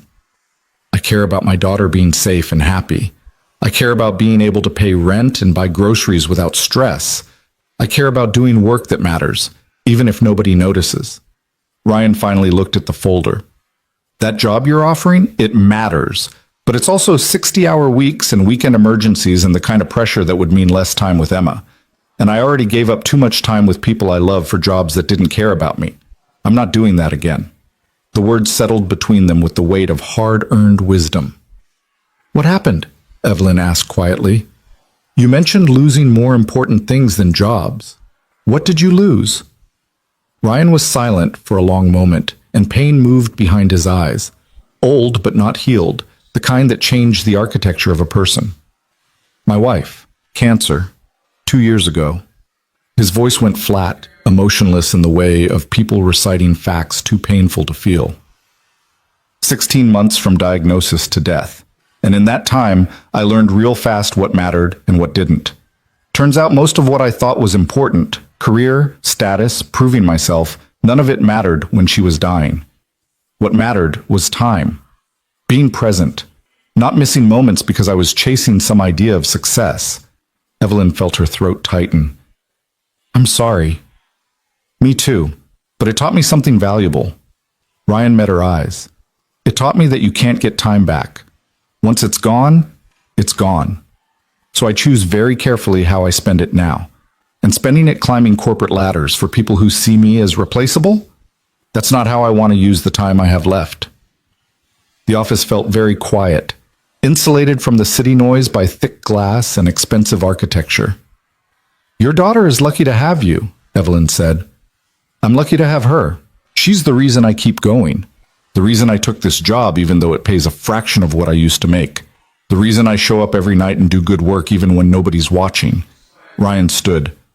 Look, I appreciate the offer, really, but I'm okay where I am. I'd rather be a good janitor and a good father than a mediocre manager with a fancy title. What if you could be a good facilities manager and a good father? Maybe, but I don't trust it enough to risk what I've built with Emma. She needs consistency. She needs a dad who's present, not another corporate success story who's never home. Evelyn stood as well, recognizing the finality in his posture. If you change your mind, I won't. But thank you. He started toward the door, then paused. Can I say something that's probably out of line? You've never let that stop you before. Ryan almost smiled. Fair point. Here's the thing. You're trying to change, and that's good. You're recognizing problems and fixing them, but you're still trying to fix everything by promoting people or implementing systems. Sometimes the fix is simpler than that. What do you mean? I mean, maybe you don't need to restructure the whole company. Maybe you just need to treat people like human beings instead of assets. Learn their names, ask how their day was. Say thank you when they do good work. Notice the invisible labor that keeps everything running. He gestured around the office.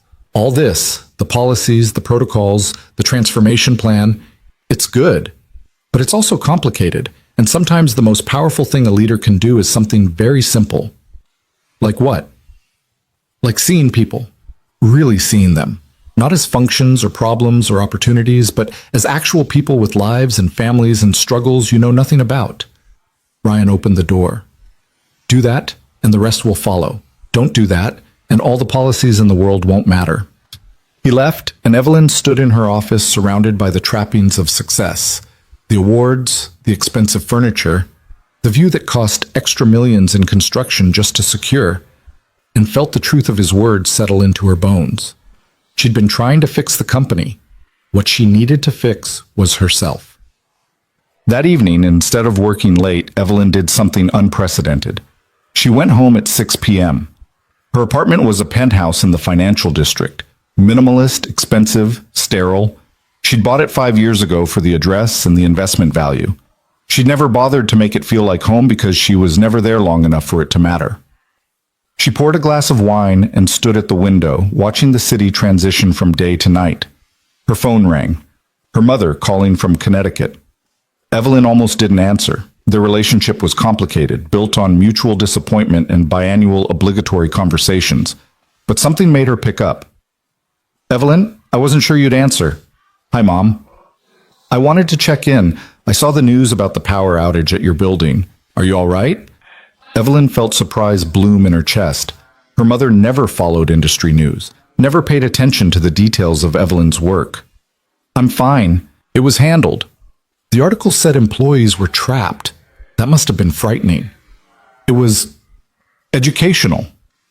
Evelyn sat down on the couch, expensive, uncomfortable, chosen by a designer for aesthetics, not livability.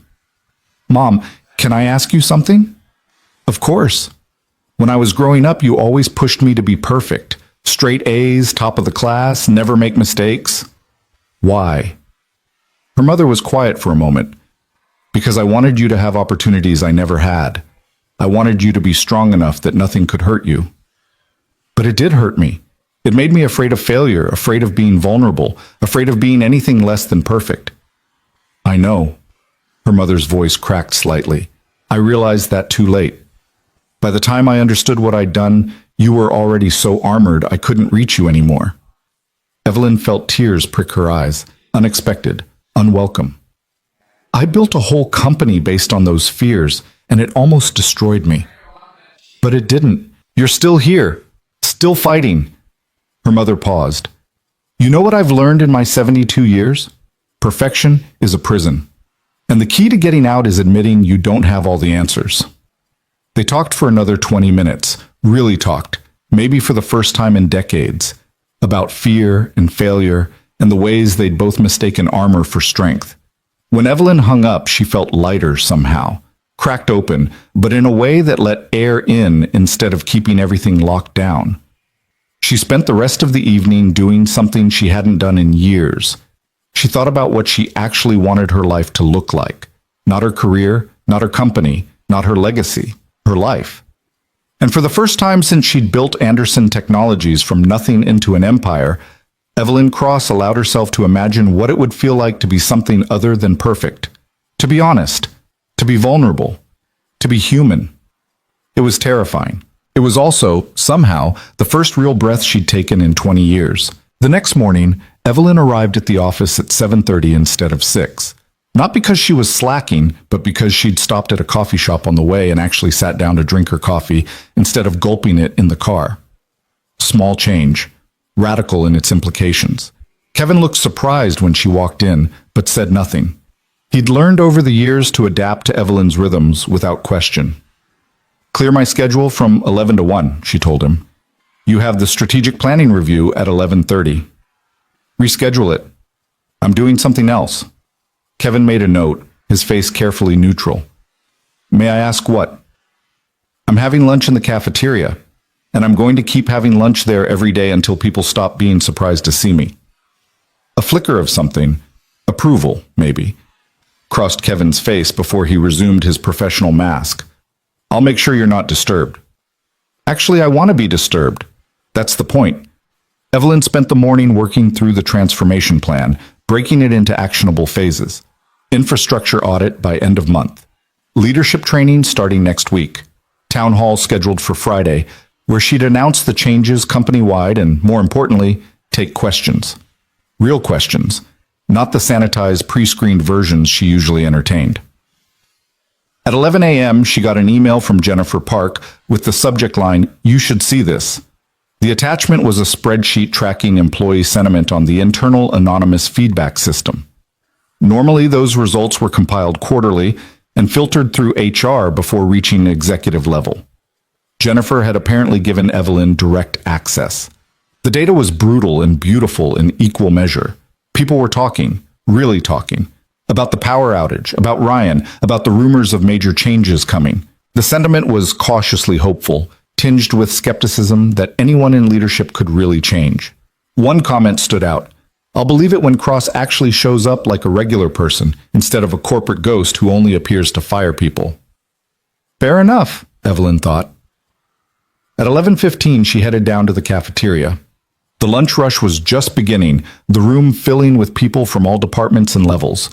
Evelyn got in line behind a young man from accounting who went rigid when he noticed her, like he'd been caught doing something wrong by standing near her. "Relax," Evelyn said. "I'm just here for lunch." "Yes, ma'am." He stared straight ahead, shoulders tight. Evelyn tried again. "What's good here? I don't actually eat in the cafeteria much. The chicken panini is usually pretty solid, and the soup bar is fresh on Thursdays." "Thanks. I'll try the panini." She did, along with a salad and water, and when she reached the register, the cashier, an older woman whose name tag read Donna, looked at her with open shock. "Miss Cross, I didn't know executives ate down here." "We should more often. How long have you worked here, Donna?" 12 years, ma'am." 12 years, and Evelyn had never once acknowledged her existence. "Thank you for feeding us all. This place runs on you." Donna blinked rapidly, and Evelyn realized with horror that the simple acknowledgement had brought the woman close to tears. "Thank you, ma'am. That's very kind." Evelyn paid and turned to survey the room. Most tables were full, people clustered with their departments or friendship groups. She spotted a table with 3 people, enough space for one more without being intrusive. "Mind if I join you?" The 3 employees, 2 women and a man, all looking to be in their late 20s or early 30s, exchanged glances that spoke volumes. "Of course, Ms. Cross," one of the women said, moving her bag to make room. Evelyn sat down. Awkward silence descended like fog. "I'm Evelyn," she said, trying to cut through it.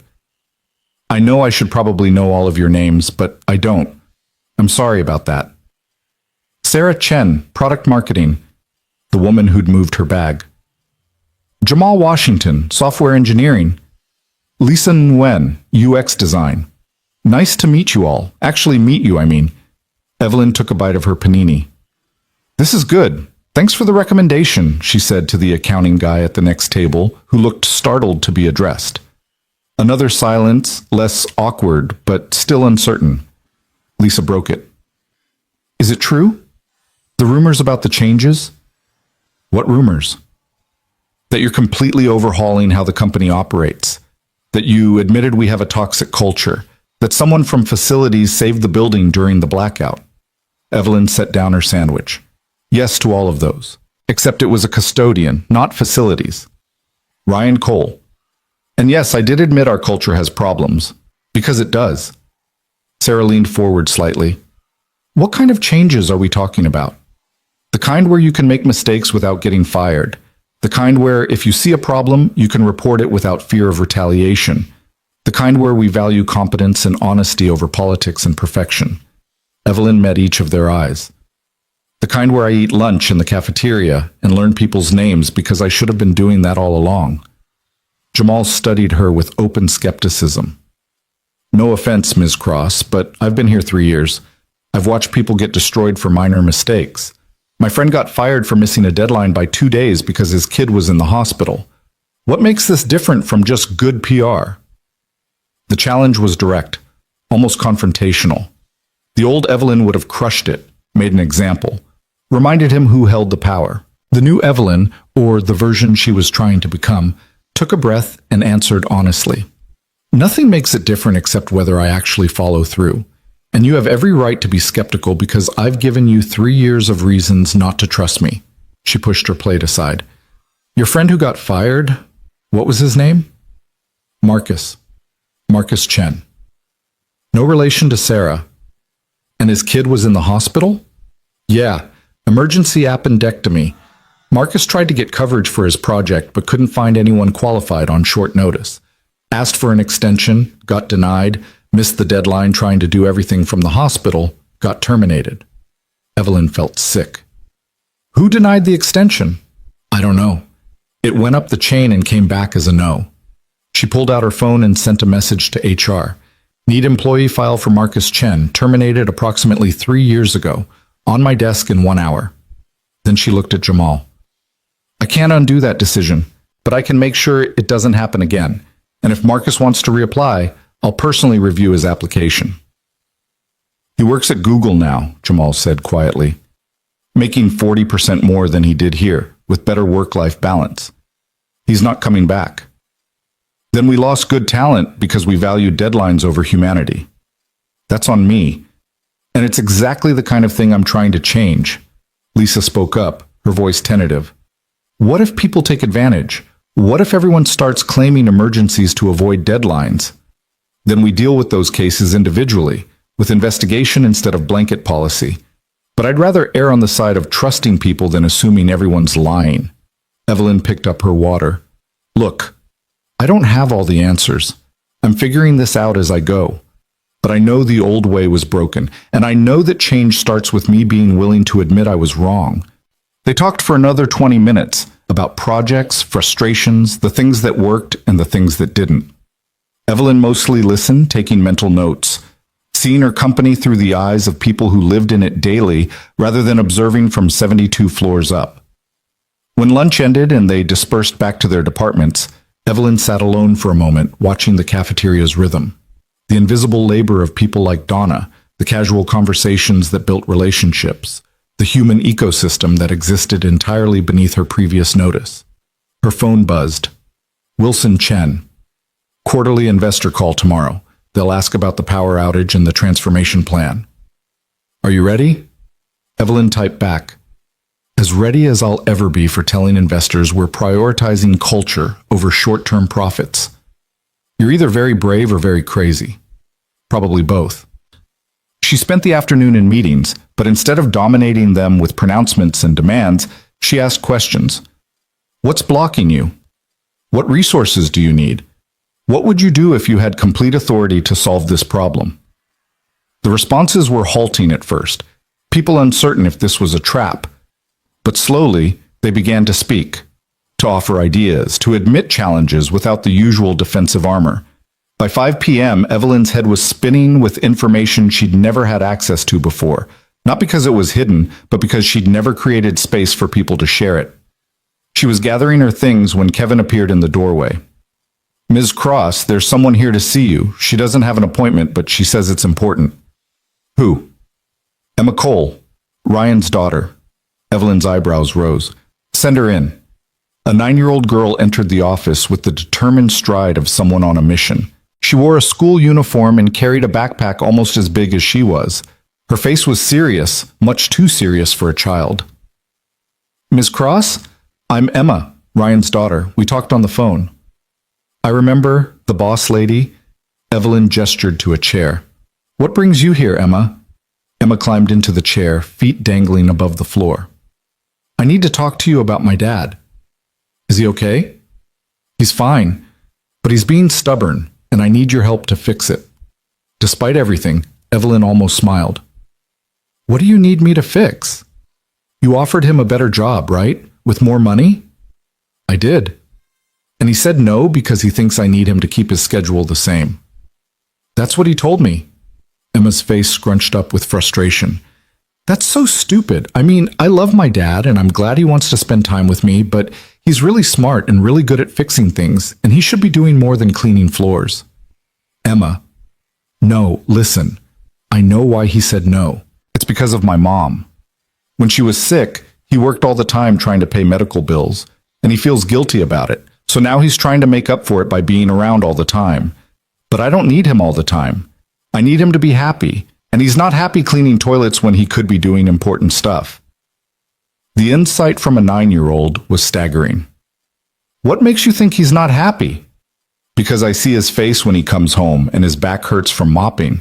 I see him looking at his old work clothes in the closet. I hear him talking to Mrs. Chen about how he misses using his brain for complex problems. Emma leaned forward. He's good at what he does now, but he could be great at something harder. And he won't do it because he thinks I need him to be available 24/7. But I don't. I need him to be proud of himself. Evelyn sat back, studying this small person who'd somehow understood her father better than he understood himself. What do you want me to do? Offer him the job again. But this time, tell him he can have flexible hours. That he can still pick me up from school and have dinner with me and not work weekends. Tell him he can be a good facilities manager and a good dad. Because he can. He's the best dad ever, and he'd be amazing at that job if he wasn't so scared of messing up again. Emma, I can't force your father to take a job he doesn't want. I know, but you can make it so it's actually something he wants instead of something he's afraid of. Emma pulled a piece of paper from her backpack. I wrote down his schedule and mine. See? I'm at school from 8 to 3, aftercare until 5. That's 9 hours where he could work without missing anything important. And weekends we could still do stuff because you said no weekends, right? The paper showed a carefully planned schedule in a child's handwriting, complete with color coding and notes. You did this yourself? Yeah, I'm good at organizing. My teacher says I should be a project manager when I grow up. Emma's face softened slightly. My dad saved your building. He saved all those people. And he did it because he's good at solving problems when other people panic. That's exactly what a facilities manager should be, right? Someone who solves problems? Yes, it is. So offer him the job again. Please. Not for the money. We're okay on money. But because he deserves to do something that makes him proud. And because I think he's been punishing himself for not being perfect when my mom was sick. And maybe if he sees he can do hard things and still be a good dad, he'll stop punishing himself. Evelyn felt something crack open in her chest. The same feeling she'd had watching her company almost fall apart. The same feeling she'd had admitting she was wrong to the board. The feeling of seeing truth you'd been avoiding. You're very wise for 9 years old. I'm almost 10, and my mom was smart, so I got good genes. Emma, even if I offer again, your dad might still say no. He's an adult and he gets to make his own choices. I know, but at least give him the choice that's actually real, not the choice he's making because he's scared. Emma stood, shouldering her backpack. Mrs. Chen is waiting downstairs. I should go. Does your dad know you came here? No, he'd probably be mad, but sometimes you have to do things that make people mad if it's for their own good. Emma paused at the door. You're doing that too, right? With the company changes? Making people mad because it's better in the long run? Something like that. Then we're both doing the same thing, trying to help people who are too stubborn to help themselves.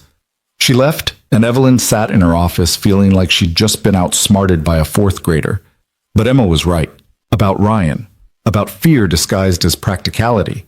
About the way guilt could trap people in smaller lives than they were capable of living. About all of it. Evelyn pulled out her phone and sent a message to Ryan. Can you come to my office tomorrow at 2 p.m.? Not about your job, about mine. I need your perspective on something. The reply came 5 minutes later. I'm off shift at 6 a.m. tomorrow, but I can come back. Everything okay? Everything's fine. Just want your input on the town hall I'm planning. You're the only person who's told me the unfiltered truth. I need more of that. Okay. See you at 2. Evelyn looked at Emma's carefully drawn schedule, still sitting on her desk, and made a decision. The town hall was scheduled for Friday at 3 p.m. in the main auditorium. Evelyn had insisted on making it accessible to all shifts, repeating it 3 times throughout the day so night workers and day workers could all attend at least one session. By Friday morning, the entire company was humming with speculation. Marcus stopped by her office at noon. Are you sure about this? Open Q&A with 4,000 employees who've spent years being afraid to speak up? It could get ugly. It probably will get ugly. That's the point. You don't have to do this all at once. You could phase it in, start with smaller groups. No. Evelyn gathered her notes. If I'm asking everyone else to be vulnerable and honest, I need to model it. That means standing in front of everyone and taking whatever comes. The first session started at 3 p.m. The auditorium was packed, every seat filled, people standing in the aisles. Evelyn walked onto the stage without introduction or fanfare, just her and a microphone and 2,000 people watching with a mixture of curiosity and suspicion. Thank you for coming, she began. I'm Evelyn Cross, though most of you know that already. I'm the CEO of Anderson Technologies, and I've been running this company for 8 years. And in those 8 years, I've built something I thought was excellent, disciplined, successful, the kind of company that wins. She paused, looking out at the sea of faces. I was wrong. Not about the success. Our numbers prove we've built something valuable, but about what it cost to build it, about the culture I created to get those results, about the fear I used as a management tool because I thought fear and respect were the same thing. The room was absolutely silent. 2 weeks ago, this building lost power. 200 people were trapped in the dark. And in that crisis, I was useless. My authority meant nothing. My control meant nothing. The person who saved us was Ryan Cole, a night custodian who had the competence and calm to organize an evacuation and restore our backup generators. He did this not because it was his job, but because he saw people who needed help and he knew how to provide it. Evelyn saw Ryan in the crowd, standing against the back wall, looking uncomfortable with the attention. Ryan is the same person who, 3 weeks before that, interrupted an executive meeting to tell me I was wrong. He told me I was humiliating someone for a mechanical failure that wasn't their fault. He told me that fear doesn't fix problems. It just makes people afraid to tell you when things are broken. And he was absolutely right. Someone in the audience shifted. Whispers rippled through the crowd. So here's what's changing. Starting Monday, we're implementing new policies around mistake management, problem reporting, and leadership accountability. You'll all receive detailed information by end of day.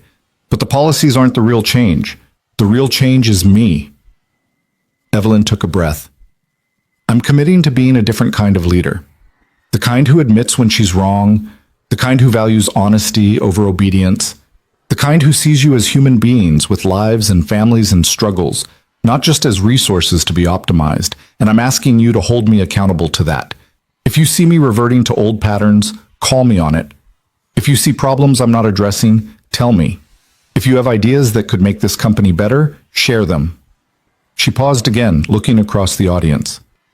I know most of you don't trust this. You've spent years learning that honesty here is dangerous, that mistakes are fatal, that the safest thing to do is keep your head down and follow orders. And I can't undo that with one speech. Trust is earned over time through consistent action. So I'm not asking you to trust me today. I'm asking you to give me the chance to earn your trust over the next weeks and months by showing you that this change is real. Evelyn set down her notes. Now, questions. Real questions, not the sanitized versions. This is your company too. Tell me what you need to know. For several seconds, nobody moved. Then a hand went up in the middle section. A woman Evelyn didn't recognize. Yes? The woman stood, her voice carrying clearly. My name is Patricia Reeves. I work in customer service. If we start reporting problems openly, how do we know we won't be punished for pointing out things that make leadership look bad? You don't know, not yet, which is why I'm implementing an anonymous reporting system with third-party oversight. No one in leadership will see who submitted what. We'll only see the problems that need addressing. Evelyn met her eyes. But more than that, I'm making a commitment right now, publicly, that I will not retaliate against anyone for honest feedback. And if I break that commitment, I want you to report it to the board.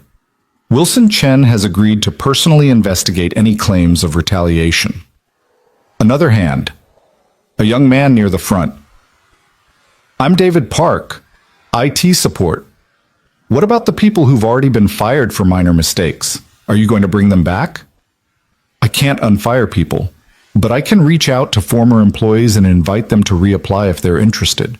I can provide good references for people who left under circumstances that were unjust, and I can make sure we don't repeat those mistakes going forward. More hands now, questions coming faster. A woman asked about the infrastructure upgrades. Would they affect productivity? A man asked about the leadership training. Would it be mandatory for everyone or just executives? Someone asked if Evelyn planned to change her own behavior or just implement policies. She answered each one honestly, without deflection or corporate speak. When she didn't know the answer, she said so and promised to find out. 30 minutes in, a voice from the back. What about people like Ryan? People who do essential work but don't have fancy degrees. Are you actually going to value that, or is this just talk? Evelyn looked toward the voice and found Ryan, who was trying very hard to look like he hadn't asked the question. That's a fair question. And the honest answer is I don't know yet because I've never tried. I've spent my entire career valuing credentials over competence, degrees over demonstrated skill. That was wrong, and I'm working to change it, but change takes time, and I'm asking for patience while I figure out how to actually implement that value in our hiring and promotion practices. She paused, then added, but I can tell you this. I've offered Ryan a facilities manager position twice now, and he's turned it down both times because he values stability and time with his daughter more than career advancement. And that choice, prioritizing what actually matters in life over what society says should matter, that's exactly the kind of wisdom I want in our leadership. So yes, I value it. Whether I can figure out how to actually integrate it into our systems remains to be seen. Ryan shook his head slightly, but there was something in his expression. Not quite a smile, but close. The questions continued for another hour. Some hostile, some genuinely curious, all of them showing years of pent-up frustration and fear finally finding voice. Evelyn took it all without defensiveness, without anger, without retreating into the armor of authority. When the session finally ended, she was exhausted and exhilarated. This was what leadership could feel like when it wasn't based on fear. She did 2 more sessions that evening and into the night, answering the same questions and new ones, facing the same skepticism and occasional hostility. By 11 p.m., when the final night shift session ended, her voice was hoarse and her feet ached, and she felt more alive than she had in years. Ryan waited for her outside the auditorium. That was something, he said. Was it terrible? It was honest, which I think is what people needed. They walked toward the elevators together, the building quiet around them. Your daughter came to see me, Evelyn said. Ryan stopped walking. Emma? When? Earlier this week. She made a very compelling argument about why I should offer you the facilities manager job again with flexible hours that would let you still be present for her. That kid, Ryan ran a hand through his hair. I'm going to have a serious talk with her about boundaries. She's smart, and she understands you better than you think. She's 9. She doesn't understand adult complications. Maybe. Or maybe she sees clearly because she's not weighed down by all the baggage we adults carry. Evelyn turned to face him. Ryan, I'm not going to pressure you about the job, but Emma was right about one thing. You should be proud of the work you do. And I think you could be proud of facilities management in a way that's hard to be proud of custodial work. Not because one is better than the other, but because one uses more of your capabilities. Ryan was quiet for a long moment. My wife used to say something similar, that I was too smart to be happy doing simple work forever. I told her intelligence didn't matter as much as stability. We fought about it a lot. His voice went soft.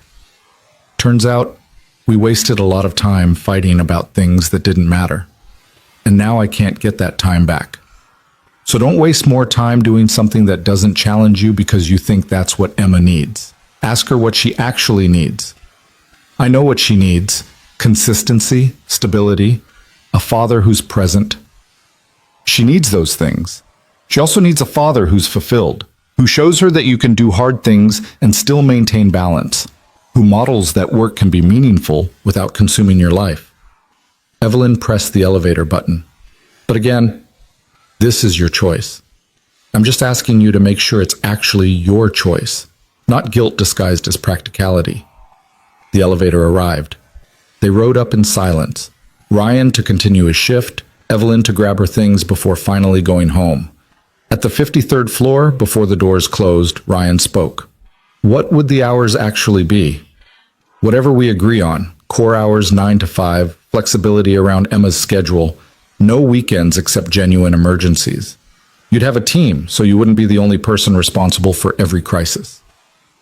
And if it doesn't work, if I try it and can't balance it, then we figure something else out. I'm not trying to trap you, Ryan. I'm trying to give you an opportunity to use your full capabilities in a way that works for your life. Ryan nodded slowly. Let me talk to Emma. Really talk to her, not just assume I know what's best. I'll let you know next week. Fair enough. The doors closed, and Evelyn rode the rest of the way to her floor alone. Cool. The answer came on Monday morning.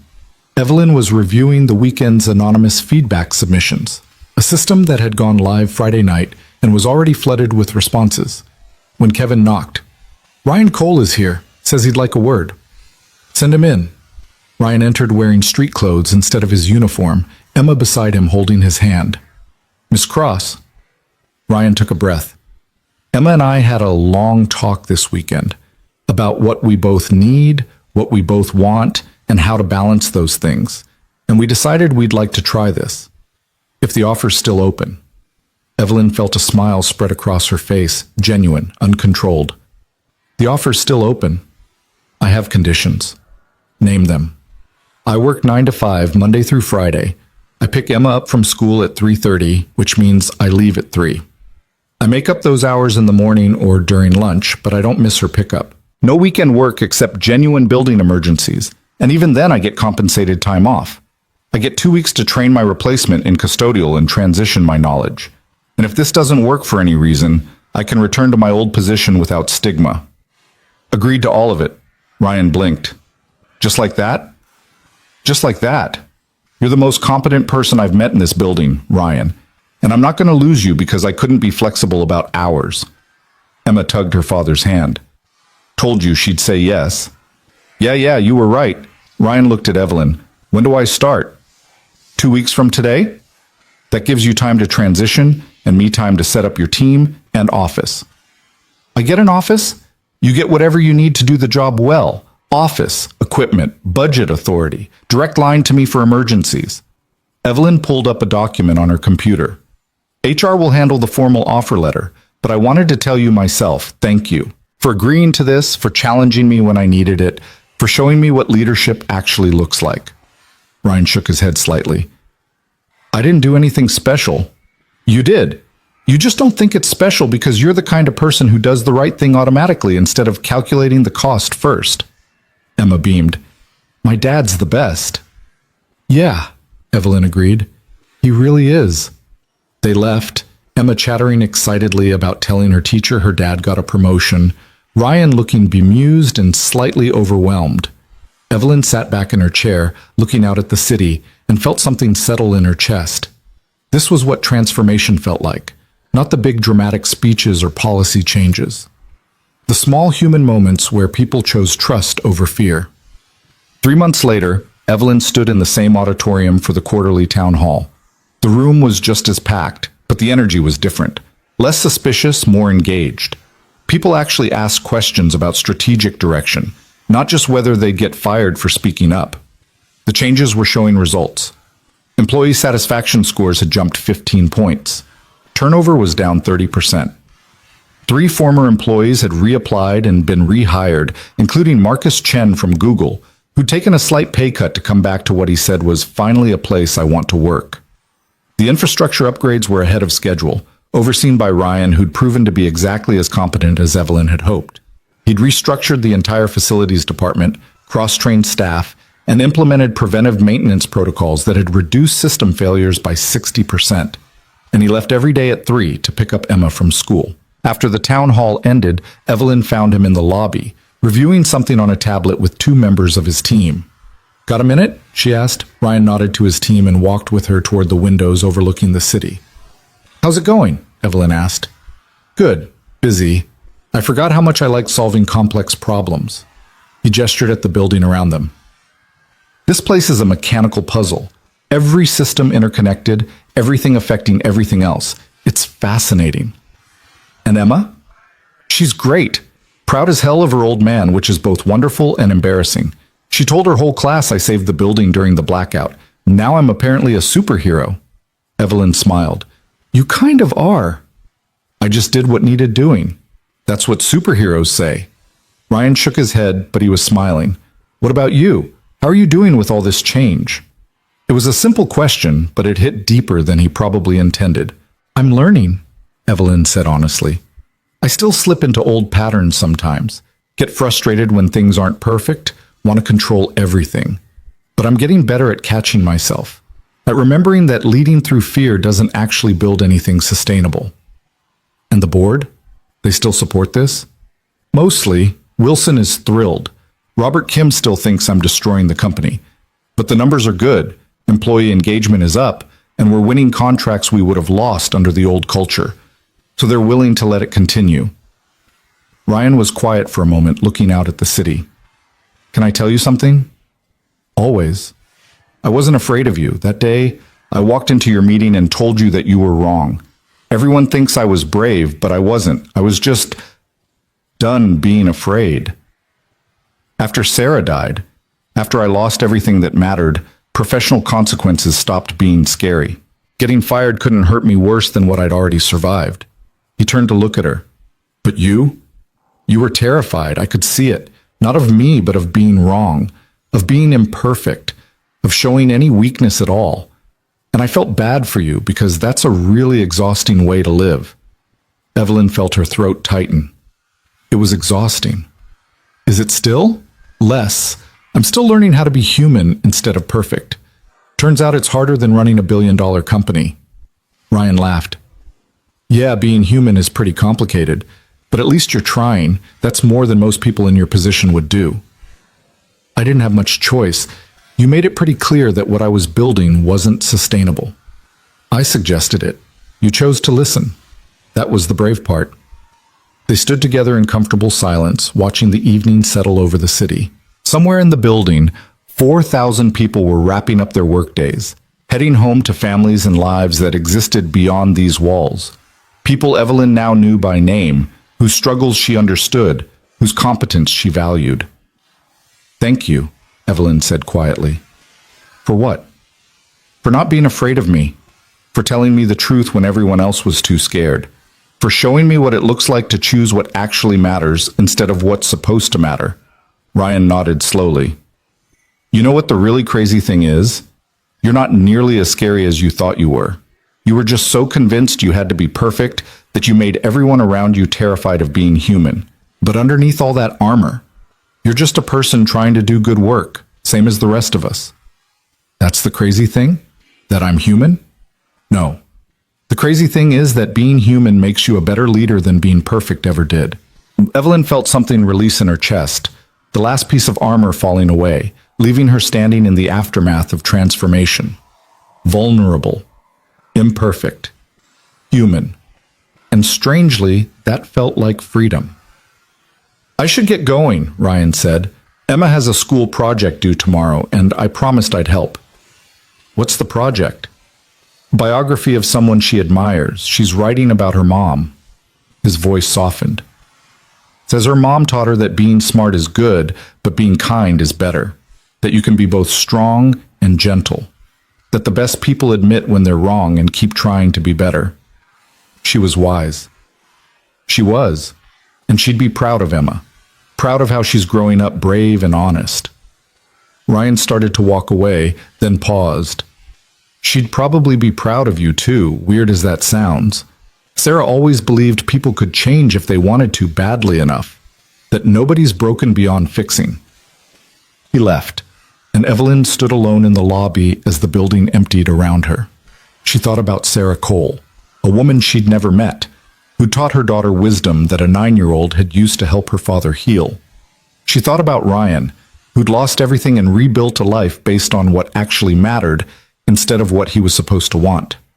She thought about the thousands of people in this building who were finally being seen, being valued, being treated like the humans they'd always been.